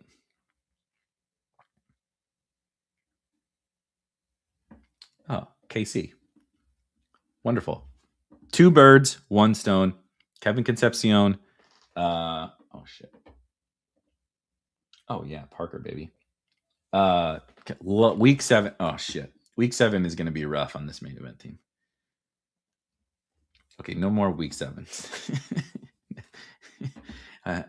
We're gonna be skipping Herbert on this. Should have went Rashad White, new team. That's totally fair.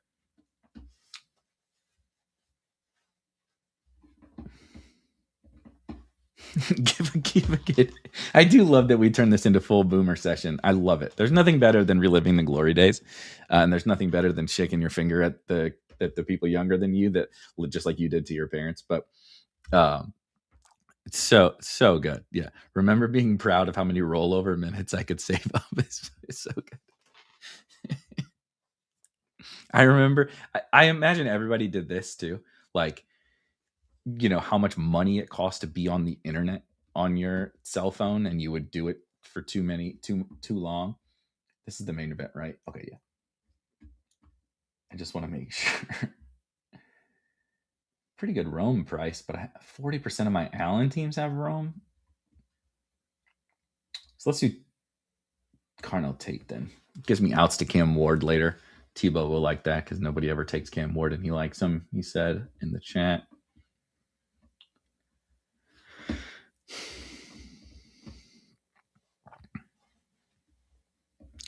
I really do. I will say. So, I obviously use social media and Twitter specifically to still it's just it's necessary to stay locked in with everything that's happening in training camps and stuff. No question. But I have really removed myself like significantly from social media. I haven't like, I'm not some preach, I'm not sitting here preaching or whatever. Like I still use it, of course. But I for sure was like completely and utterly addicted, maybe even still a couple of years ago. I think I've told this, maybe it's been a while since I told this, but like I was, and I think this is common, be like, you'd be waiting in line, at the grocery store or whatever. All right, hold on.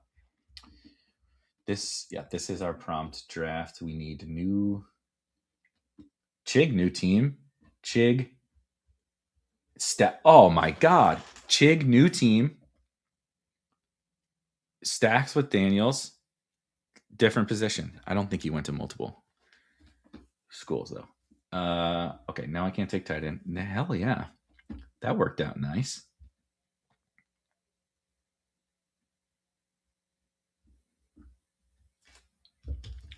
Multiple schools is a little harder than I thought it was going to be.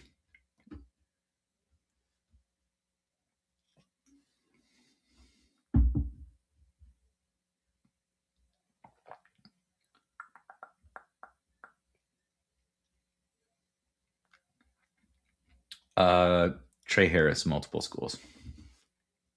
Not new team, but Trey Harris went to multiple schools. I'm not sure if I'm getting a lot of wide receivers who went to multiple schools. Do I have a running back who went to multiple schools yet?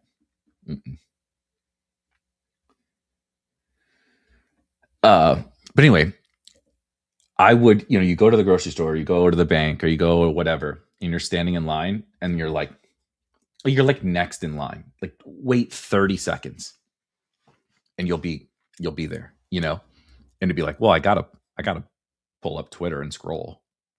Like, what the fuck else am I gonna do? Stand here and think? Like, be human in my own thoughts? Like, who does that?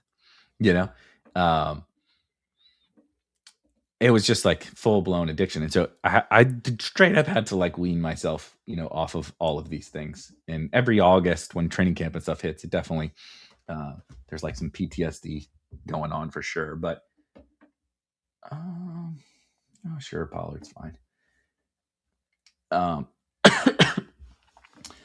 But it has, like, talking about all the cell phone stuff, like back in the day, it does make you like think back to like, it really was so much better when we weren't literally permanently online and seeing what everybody's doing and knowing every, like, I don't need to know how every snap goes in every practice. It's information overload.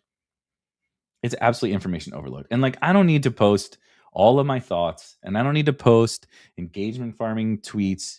I don't need I like to get the endorphin rush from getting some likes, on social media or whatever. It's like, have I lost out on maybe some revenue from not like grinding my dick into a nub, posting on Twitter and Instagram and all that kind of stuff? Probably.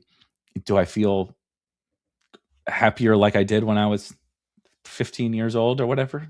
Yeah, kind of. Like, I'm just like living in my own little world, drafting best ball teams, reading about all this random shit. Ooh,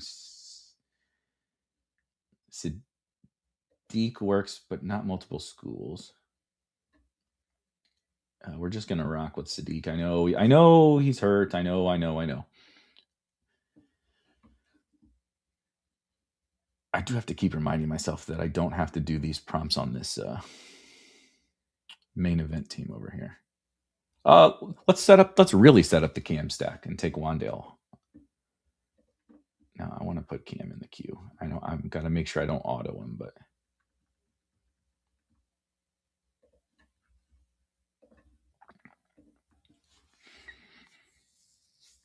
yeah, Sharps is a good one.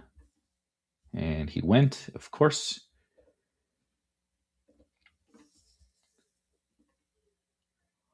Pacheco, no. Lloyd, no. Joan is not multiple schools, but he is new team. And I am trying to get some more Jonah Coleman. Hey, we're doing better. We're doing better on this one.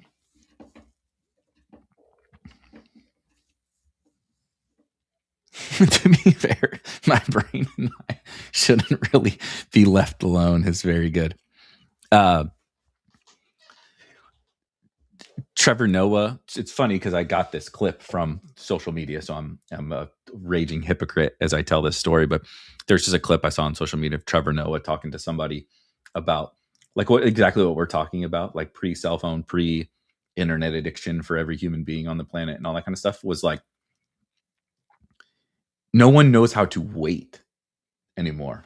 He says as he's multi-tabling fantasy football drafts, right? I'm doing it right now. It's like nobody and he told the story of like you'd go to the DMV, you go to the bank, you go wherever, you got to go get your new passport or whatever. And when you would go stand in line and there was 3 people in front of you, you just stood there and stared at the back of their heads and looked around and like thought about what you needed to do later or whatever. You just stood there and waited. Now it's like I'm not going to wait. I'm going to tweet something. I'm going to share an Instagram post with my wife. I'm going to, whatever. Like there's no waiting. You're constantly always doing something. And it's like it was just rotting my personal brain because I'm a weak man and I was incapable of like separating the things. Yeah. Remember the family vacation? Like you would drive somewhere. Like again, I'm from St. Louis, right? So we just like drive to Chicago. It's like a 4-hour drive. We drive to Chicago, or we drive to, you go to Holiday World or Branson. These are total Midwest things like Santa Claus, Indiana, Branson, stuff like that. You would drive there and you're like, you listen to a cassette tape and just like sit there with your own thoughts for hours in the back seat. Like wild. Wild, wild, wild. Okay. Can't take. I'm sitting pretty good positionally, except for quarterback, which Mendoza does fit.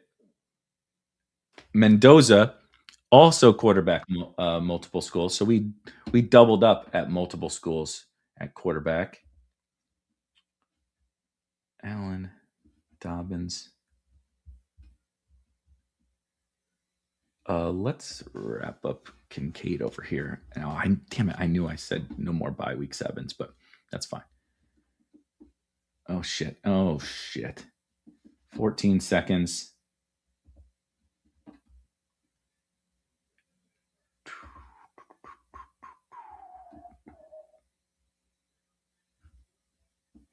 I'm just going to take Sean Tucker.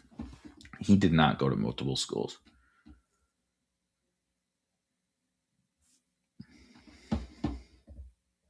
Seth McGowan went to several jails. Silver Dollar City. There we go. Now we're bringing back the memories. Silver Dollar City. I think it was Silver Dollar City. Hampton Pollard. Let's skip Dobbins. Let's do Monungai on this team. I'm buying this Monungai dip, by the way. I think it was Silver Dollar City. My wife tells a story that when she was little, you remember do they still have these? The machines. I haven't been to these places much. I think they still have them at the zoo. We go to the St. Louis Zoo a good bit. The St. Louis has a very good zoo. I think they still have like you would put you put a quarter in and it would spit out the little custom coin or whatever. Like what a completely worthless trinket that you would get at these places. But you put the coin in, it spits. You put the quarter in or whatever, it spits out the coin that's like Branson themed or Silver Dollar City themed or whatever. Well, my wife, they were doing that, and she had some change, and she put one of them in her mouth and swallowed the thing, and it got stuck in her throat, and they had to like give her CPR and everything when she was a little kid. That's the first thing that comes to my mind with those little coins at Silver Dollar City. I think it was at Silver Dollar City. The license plate game. There you go. I agree. Like we used to. I'm sorry for turning this into full-fledged boomer storytelling time for the people that were here to really learn about best ball. Welcome to Fridays at Spike Week. But I just think back to like it'd be like the summer, and you just like call up your buddy's house, or you just like ride your bike over to your buddy's house, and like we would just like go play baseball, like play baseball, play basketball, play football, like all fucking day, and then you just like showed back up at home for dinner or whatever. As opposed to, and I played a lot of video games and stuff when video games became a really big thing too. So I'm the same as everyone, but okay. Can't do running back. Let's do Mayer, stack Mayer with Mendoza. I know I'm not going to perfectly nail all of these prompts, but I forgot Jonah went to Arizona. Thank you, Ivan. See, wow, maybe we're doing all right with the prompts. It's a running back room like Love, Demont, Chuba, Mason, Coleman, Tucker. That's not bad. And we'll do a wide receiver here.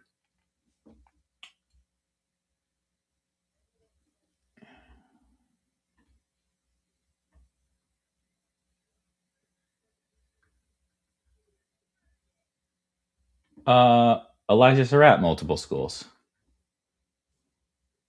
New team, obviously. He's a rookie. And Elijah Surratt went to multiple schools.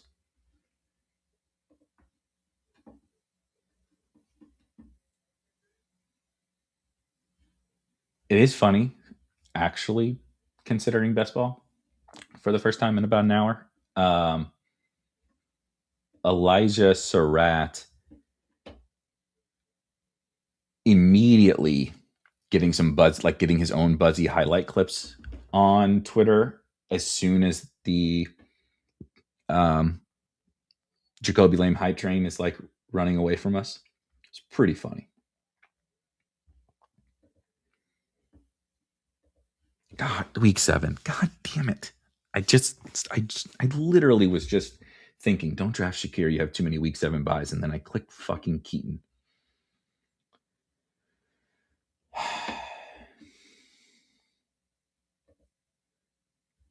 Really showing off the multi-tabling skills here. The Sandlot 4th of July scene captures it nicely. Totally. Eric all on the 20th. We remember we played, sports all day, video games all night. That was the way it was. You go play. We would go get everybody together, go play, pick up baseball or whatever. And then you get home, you go to you go back, you have dinner, and then you have a big old like fucking sleepover or whatever, and you play. We would play GoldenEye or Ken Griffey Jr. baseball were the two games that we probably played the most. A little bit of NBA Live, but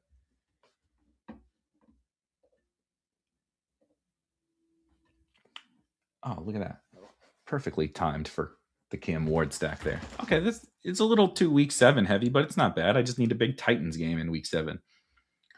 Ward, Pollard, Tate, Wandale, Allen with Kincaid, a fuckload of Chargers and Parker Washington, Bowers, of course. That's not bad. That's not a bad team.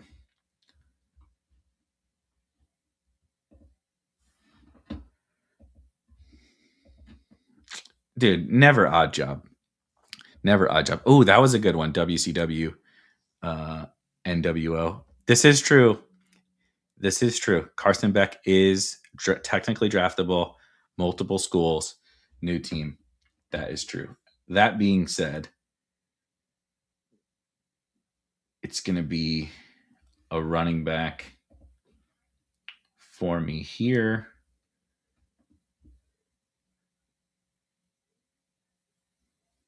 And I'm just going to take LeQuint. All right. I think we achieved most of these. I'll be honest with you. It was very difficult to keep track of, especially when we're talking about Silver Dollar City and GoldenEye and everything at the same time. But I am really quickly before we run down this team and rip the rest of this main event draft. If you're still here hanging out and you would like to be entered to win a free ticket into the Drafters main event, put your username, your Drafters username, in that Google sheet that I just posted into the YouTube chat. You'll see everybody else's username there. Here in just a second, I'll add everybody's names to a wheel. We'll spin the wheel, and wherever the wheel lands, that person will win a free ticket. There's a big batch of the free tickets from our shows this week going out later. It is also a promo weekend for drafters. If you draft 5 main event teams between now and Sunday night, you will get a free ticket into the drafters main event. You can also just enter 5 slows. So the promos are awesome on drafters. It's true. Technically, we did 2 main event drafts. All right. The prompts for this one were draft players at each position. I already screwed it up again. Sorry, whoever did the prompt. Draft players who went to multiple different schools in college. Players on new teams, rookies, free agents, trades. And you cannot take the same position back to back. And I got one exception, one mulligan. And I, of course, in the most fitting thing ever, because I screw this up in the second round. I screw it up in the second round more than I screw it up in all the other rounds combined of these prompts. But we took Jaden Daniels and Fernando Mendoza, both fit at least the players who went to multiple schools. Fernando Mendoza, of course, also fits new teams. Jeremiah Love, new team. David Montgomery, new team. Chuba Hubbard, Jordan Mason, Jonah Coleman, new team, and went to multiple schools. Sean Tucker, LaQuint Allen at running back. Puka Nacua, Nico Collins, DJ Moore, Jaden Reed, Matthew Golden, KC Concepcion. Hold on, let me make this. I got to make a pick in the main event. And it is a tough scene. Man, all the good picks are steaming through the roof. All right. Casey Concepcion, Trey Harris, and Elijah Surratt. A lot of guys who went to multiple schools here. Lots of guys on new teams. And we did accomplish the cannot take the same position back to back. Chig Okonkwo. It was also kind of nice to get some stacks, actually. They're mostly just stacks with the tight end, of course. Chig with Jaden Daniels, Kenyon Sadiq, and Michael Mayer. I'm sort of buying the Kenyon Sadiq dip and also sort of being pretty cautious about him. We talked about him yesterday a good bit. All right, we can polish up our main event draft over here. In round 13. While we're waiting, everybody who's still hanging out, if you could hit the thumbs up button, that would be swell. We do have, in this main event draft, we did a fun sort of unique start. Amari Hampton, Brock Bowers, and then Ladd, Josh Allen, Parker Washington, Carnell Tate, Tony Pollard, Wan'Dale Robinson. So a big old Tennessee Titan stack. Dalton Kincaid, of course, stacked with Josh Allen, Kyle Monungai, Keaton Mitchell, Cam Ward. We did get Cam Ward to close out the Titan stack, and Trey Harris.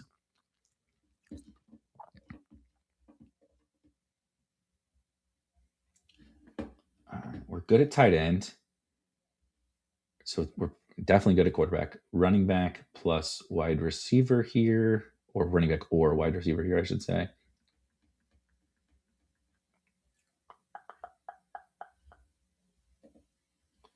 Let's do a Tyler Algier. I have very little, and I'm mostly buying the Jeremiah Love dip here. I'm not particularly excited about Tyler Algier, but like Jeremiah Love can get hurt just like any running back can get hurt. And if they really are going to do this committee thing, I call bullshit on the whole committee idea. But like Tyler Algier is a good football player. Like he's been one of my higher owned players for multiple different seasons now. Why can't he be an impactful player and pick 160 or whatever? And certainly he has contingent value. You know, I know James Conner's there and that makes it murky, but it's just like probably someone I need to take a little bit more down the stretch here.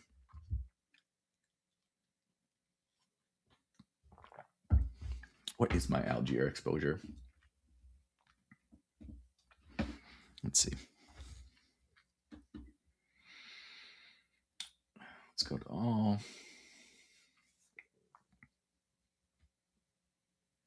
Guess I can get rid of the banner, huh? Tyler Algier, 4%. I do think that's like fairly reasonable. I don't want to get super duper crazy with my Tyler Algier exposure, but maybe a few more clicks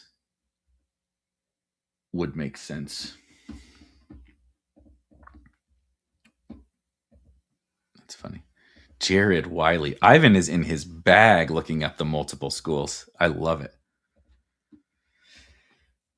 I like Bigsby, but Algier will get more work just on a worse offense, says Doc. Yeah, I like Bigsby better than Tyler Algier. And some of the rumblings about Tank are nice in that he's not going to be a straight up handcuff. He's going to split some of the early down work. I think this was sort of the Eagles' pivot to. So last year, if you recall, famously, I of course drafted a shitload of Will Shipley, but what they were doing, they didn't have Tank Bigsby when all that was happening, right? That changed. They acquired Tank Bigsby after Will Shipley got hurt. So anyway, but Shipley was going to play passing downs, and Saquon was going to take all the early down stuff, and that really did manifest itself very in the first game until Shipley got hurt, of course, and then Tank steps in, and Tank was really good for them as a runner. He's just not a prolific passing down player. Whereas when you think about it, it does make a lot more sense. Tank is a legit good runner. Why don't you spell Saquon in some rushing situations and let Saquon, who has been a great receiver in his career, like why are we taking Saquon out on passing downs? That doesn't make much sense. So I think that's been an Eagles pivot in the backfield. It's like Will Shipley is nothing now, and Saquon is the passing down back, and Tank Bigsby spelt. So Saquon might get a few less carries, but he's going to get more receptions. He certainly has more reception upside. And so what does that mean for Saquon's value? Mostly neutral, but in PPR formats, maybe a little bit better. He still has the home run hitting upside. The Eagles offense can bounce back. It's a great offensive line. It's a great defense, all that kind of stuff.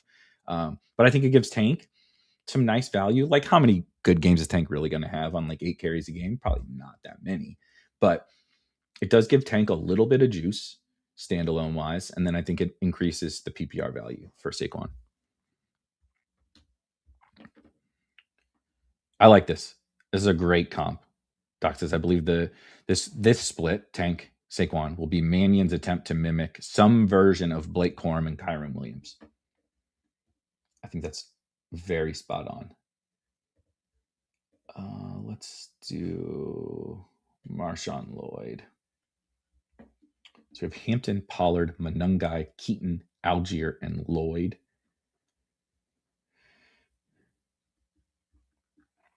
Still probably get to set. I'm definitely set at quarterback. I'm definitely set at tight end, like very much so. I can take another running back, but then let's get some of these buzzy wide receivers in the queue.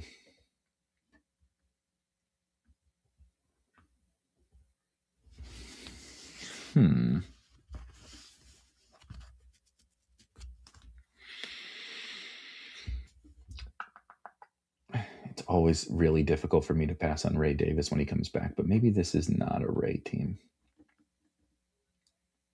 And he goes. Anyway, I'm going to go get Pat Bryant. I'm really trying to continue to hammer Pat Bryant. Some really, speaking of buzzy players, Pat Bryant is definitely one I'm targeting very heavily in the late rounds. He's definitely going to continue to rise, especially on drafters. I would say the drafters community is a little more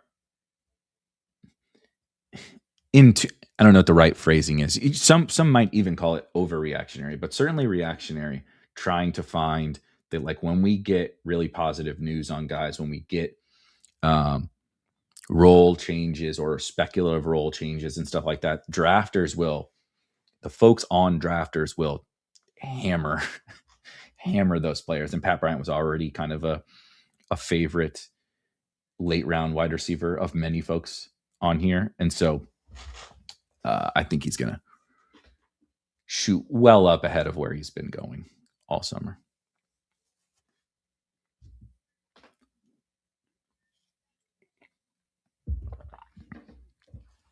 How much is too much? And that's in the eye of the beholder, quite frankly.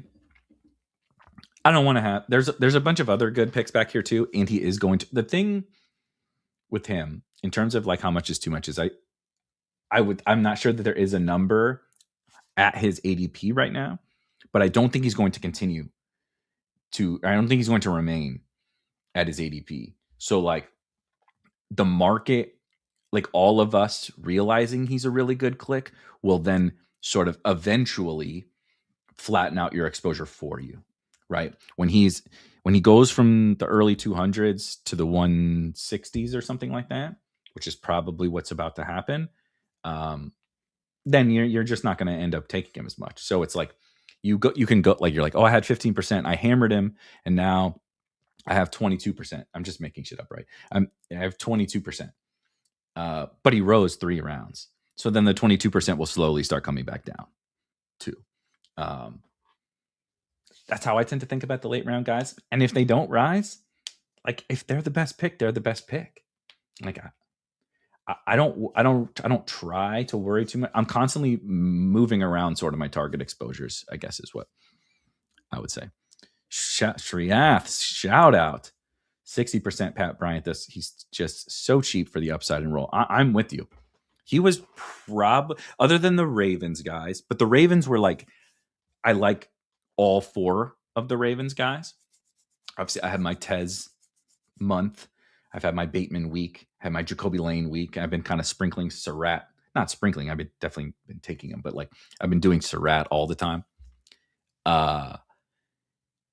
But outside of just the Ravens collectively, I think Pat Bryant has always been the best late round wide receiver. So like, yeah, I have 19% on drafters. Let's see. And so I do have some small regrets, right? Like I have 14%, I have 20% on drafters, 10% on Underdog, 15% on DraftKings. I think it's a little light on Underdog and on DraftKings, specifically on DraftKings. Underdog, obviously, it's a little skewed for me because I do so much. In BBM, I'm doing exclusively 0 running backs, so some of those late wide receivers just end up not as highly owned for me, right? Because I have a bunch of superstar wide receivers on every team.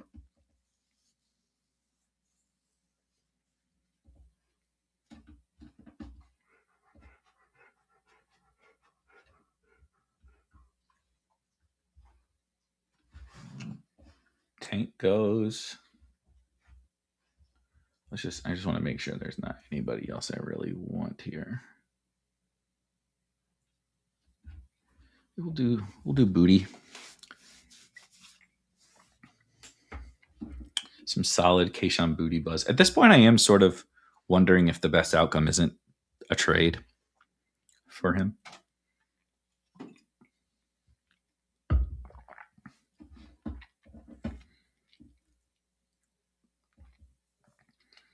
When someone gets hurt and I look through my team, I don't want to see him on one of every 5 teams, so I stay under 20% generally. Whatever you got to do for the vibes to enjoy all this more, I support 100%. I don't worry about the injury stuff. No risk it, no biscuit. I'm trying to win. If one of my highly owned guys gets hurt, it is what it is. I don't sweat it too much.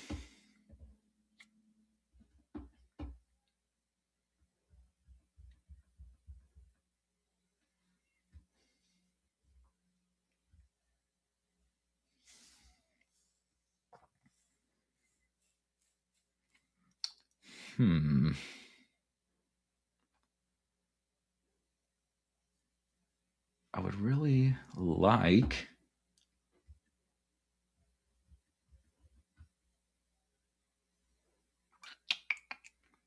Let's do Torrey Horton. Some small positive vibes. on Torrey Horton. And then let's give away this ticket. I'll finish the 19th and 20th rounds here so we can get everybody on to the rest of their Fridays. I have to run to the weed store. Don't tell anyone.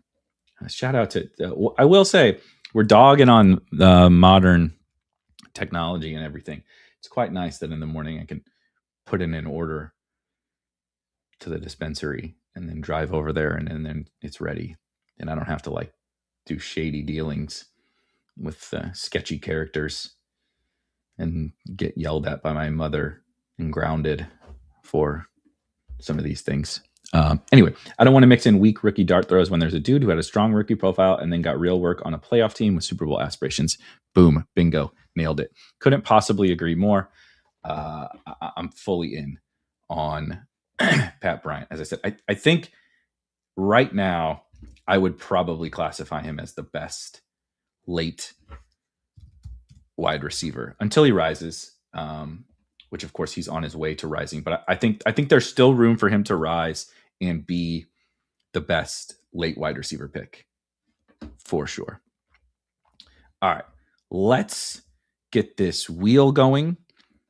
Malachi Fields, interesting one. I'm not sure if he is going to jump, but it's certainly possible. There's room for somebody outside of Malik Neighbors to move up in the Giants wide receiver room. That is for sure. All right, let's give away a free ticket to the Drafters main event. Reminder to use code SPIKE for 100% deposit bonus if you haven't signed up. And reminder that if you draft 5 teams this weekend, you get 1 free. We got Idle Hands 86. Congratulations. You have won a free ticket to the Drafters main event. I'll be getting a batch over to all of them over at Drafters this afternoon. So be on the lookout for anyone who's won a Drafters ticket recently. Drew says, I really don't get the Pat Bryant stuff. I don't think he's better than Troy Franklin. That's fine, but I think the Broncos think he's better than Troy Franklin. I drafted a bunch of Troy Franklin last year. He started to lose his job in the second half of the season. Pat Bryant started to come on in the second half of the season. Pat Bryant seemed to be a really clear priority for them in the playoffs until he got hurt. The big issue for Pat Bryant was health last year. They drafted him in the 3rd round after the previous year, having taken Troy Franklin in the 4th round. So I'm sort of betting, right? Then they add Jalen Waddle. You have Cortland Sutton. I think Pat Bryant is the best fit, sort of collectively, skill set wise, archetype wise, whatever you want to call it, there. And I'm pretty excited about him just as a general talent. And the Broncos seem to be pretty excited about him as a talent as well. All right. We've held you guys long enough. Thank you for hanging out. If you could hit the thumbs up on your way out, and also be on the lookout for a new episode of Legendary Sickos tomorrow morning here on the channel. If you subscribe, you can get notified, all of that fun stuff. Enjoy your weekend. Enjoy your drafts. Enjoy your free ticket over on Drafters, and I'll see you guys on Tuesday. Peace.